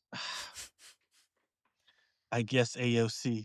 Okay, I guess. over Damn. Homie Harris. I was just like, think she's not that even in my Harris is top the 10. non-starter for sure. And And I now guess she I'll go with those is. five. Hmm. Nathaniel. Yeah, I mean, it would be similar for me. I'm thinking about like the five people who like if you were having a debate, who would make the debate stage right now, and I Okay. think Yeah. that's Newsom, Harris, Buttigieg, AOC, and Shapiro. Okay. And I think everybody below that is just kind of like one of a million people who is at like 3% in the polls and like could have a moment, like somebody like Gallego, but like is not guaranteed to. And I also don't want to say that like I think there are people in those top five who are like polling decently right now, but who have ceilings. And Yes. so like Very I don't clever. think that would be my order if I'm talking about like odds of winning the Yes. nomination. But if we like when in 20 years when we look back and right now we think about like back in 2004 it was John Kerry and it was John Edwards and it was Howard Dean. Like I think those five will be like the story of the primary, if that makes It's sense. interesting. Meredith. I think my five would be the exact same as Daniel's. I'm struggling with if I had to swap Pritzker for Shapiro, but logic tells me if I had to, the stage had five people, it would be Shapiro. So yeah, the same list as Daniel, which was AOC, Buttigieg, Newsom, Harris. No, There Yeah. were three dudes. Harris So and Buttigieg, Shapiro, Newsom Newsom. Newsom, and then and then Harris and Harris. Newsom. Yeah. So I would agree. And of course, many of those like Harris might not run, AOC might not run. So lots of variables still. Okay. Can you imagine a Democratic primary stage with no women on it? That'd be wild. They'll I come out of the mean, Been a while. woodworks. It wouldn't be wild for the Republicans, but that would be wild for the last. yeah. Usually. Well, we are. I mean, like I'm in the sorry, last. I hate to say it. Hillary Clinton would be like, "Oh my God, it's my time again. Time for me to get on that stage." I mean, I don't know. I think back to, again, 2004, which is kind of when I, was starting to become like politically aware and stuff. And like, we've come a long way where like that Yeah. I mean, Carol Mosley Braun Yeah, I was gonna say she ran was. in that year, but like she was not, everybody was like, oh, like she was a senator. She was a I city know, senator. even though. And like she was off to the side. People were not taking her seriously. And like I do think like those days are over and that's remarkable. But at the same time, I think that the the electability backlash is gonna make it probably a less diverse stage than certainly than it was in 2020. Okay. Any other? This was fun. I learned a lot. I'm thinking about this more. Any other final thoughts before I let you guys go? No, but that I think so. checklist, make sure you give a link to your old Yes. primary You know, checklist. that think was about a that a while lot. back. So the piece basically Top argued 10 that Dave I Fish. think there are 7 signs when you're president. Have you gone to Iowa? Have you gone to New Hampshire? Have you gone to South Carolina? Have you written a book? I'm It's your struggling. fault that I looked up all these Hang on, I'm people looking and this whether up. they're Struggling Yeah. with writing a the book. others now. They were sort of obvious. I'm What pulling is it up right now. Let's see. It is visited Iowa, New Hampshire, South Carolina, wrote a book, included in polls, helped campaign. It's like making at least one campaign experience outside of Iowa, New Hampshire, and South Carolina for his or her party's candidates for governor or Senate. So we might okay? learn something in the midterms this I year. think Gallego went Um, to Virginia, if I remember correctly. Yeah. and then Yeah. magazine profile is the last one. Oh That yeah, one probably magazine doesn't. It was profile. it was Gavin the old Newsom's got days. You would do 7. a profile with Time Yeah. Magazine if you Yeah. were, or the New York Times Magazine. I think that one. I think now that's interesting. If I did this one today, it would be like I actually mentioned it. Have you been on? I think. Have you been on Pod Save America? Yeah. Oh, Oh that my Yeah. would be a God, good way not to Pod update. Save That's why when I America. That's said a great Ossoff point. is on Pod Save America, that's my clue. And he did a You should long sit down with them, which doesn't help you win Georgia, but maybe it does. But I think that's more about national than Georgia. you should also Yep. add something about using social media, like to about the Trump administration or something. You need to update that list. There's lots of indicators. Yeah. Because Here, I'll help. I'll put it in the chat here. Hang on. Wait, I there's a guess you chat. might. See Hopefully I what don't. the What would be the other one? Okay, so what is in this conversation? There's something about social media, but I can't land on what that is right now. Right. I mean, you have to be using it in an aggressive way. I don't want to call it like memes or trolling but yeah, there's something conceptually there that you have to do to run for president. And Yeah. I lost you, Meredith. Say it again. just saying, I think there's something that you have to be doing on social media in 2028 and we haven't nailed it down, but give us some Great. time. All right, thanks. This is longer than usual, so good. Thanks for joining me. Thanks for the audience, people who tuned in. Good to see you guys. Thanks You for too. having me. Bye. Thank you. Oh, oh, okay. Comment deviating Kolinsky. Oh my God. No, okay. Let's see the comments real quick. Wait, I just had it. I just had, here we go. Oh my God, someone named Louise said, I couldn't listen after the AOC idea. Who actually thinks a majority of Dems and independents in the US would go to vote for one, a woman, and two, a progressive? I love AOC, but she can't yet run. Same for Buttigieg.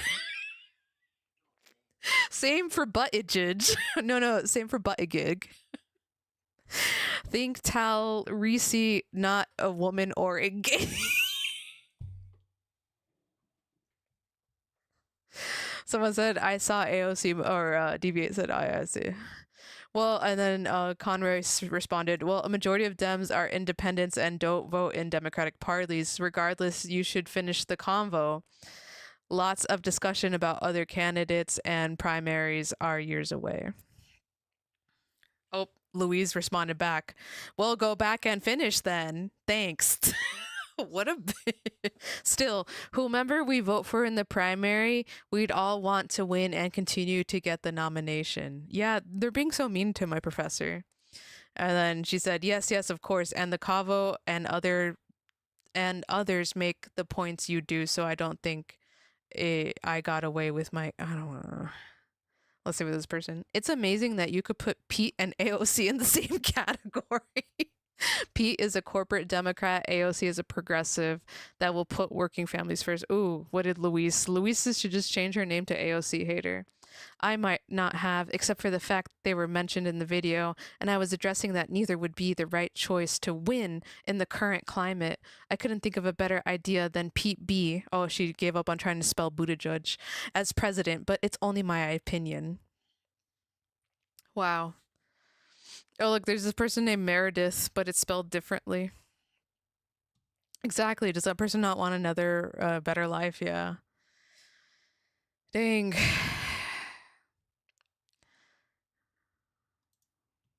Someone said Trump stole 2024 from... Okay, I guess this is the chat. It's just like this...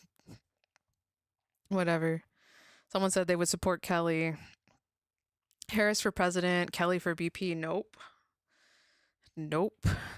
Pete would be a really good at president, but unlikely to be nominated. Pete is a corporate Democrat. We need no corporate strings, just progressive politics. Man. Deviate said, this is what bugs me about people don't know the way we have it here. It doesn't have to be this way. Yeah, I know. Okay. All right. Well, that was great. I can't wait to share with my professor that I watched this on stream. Let's say goodnight, everyone. It's been a great stream. Thank you for helping me with my homework as usual. And thank you for joining me in watching this great video talk about 2028 nominations. Yeah, good night, Bushon in a box. It was good to see you. Good night, DV8. Have a good one. We will be back later this week. Yeah. Peace out, everyone. Have a good night.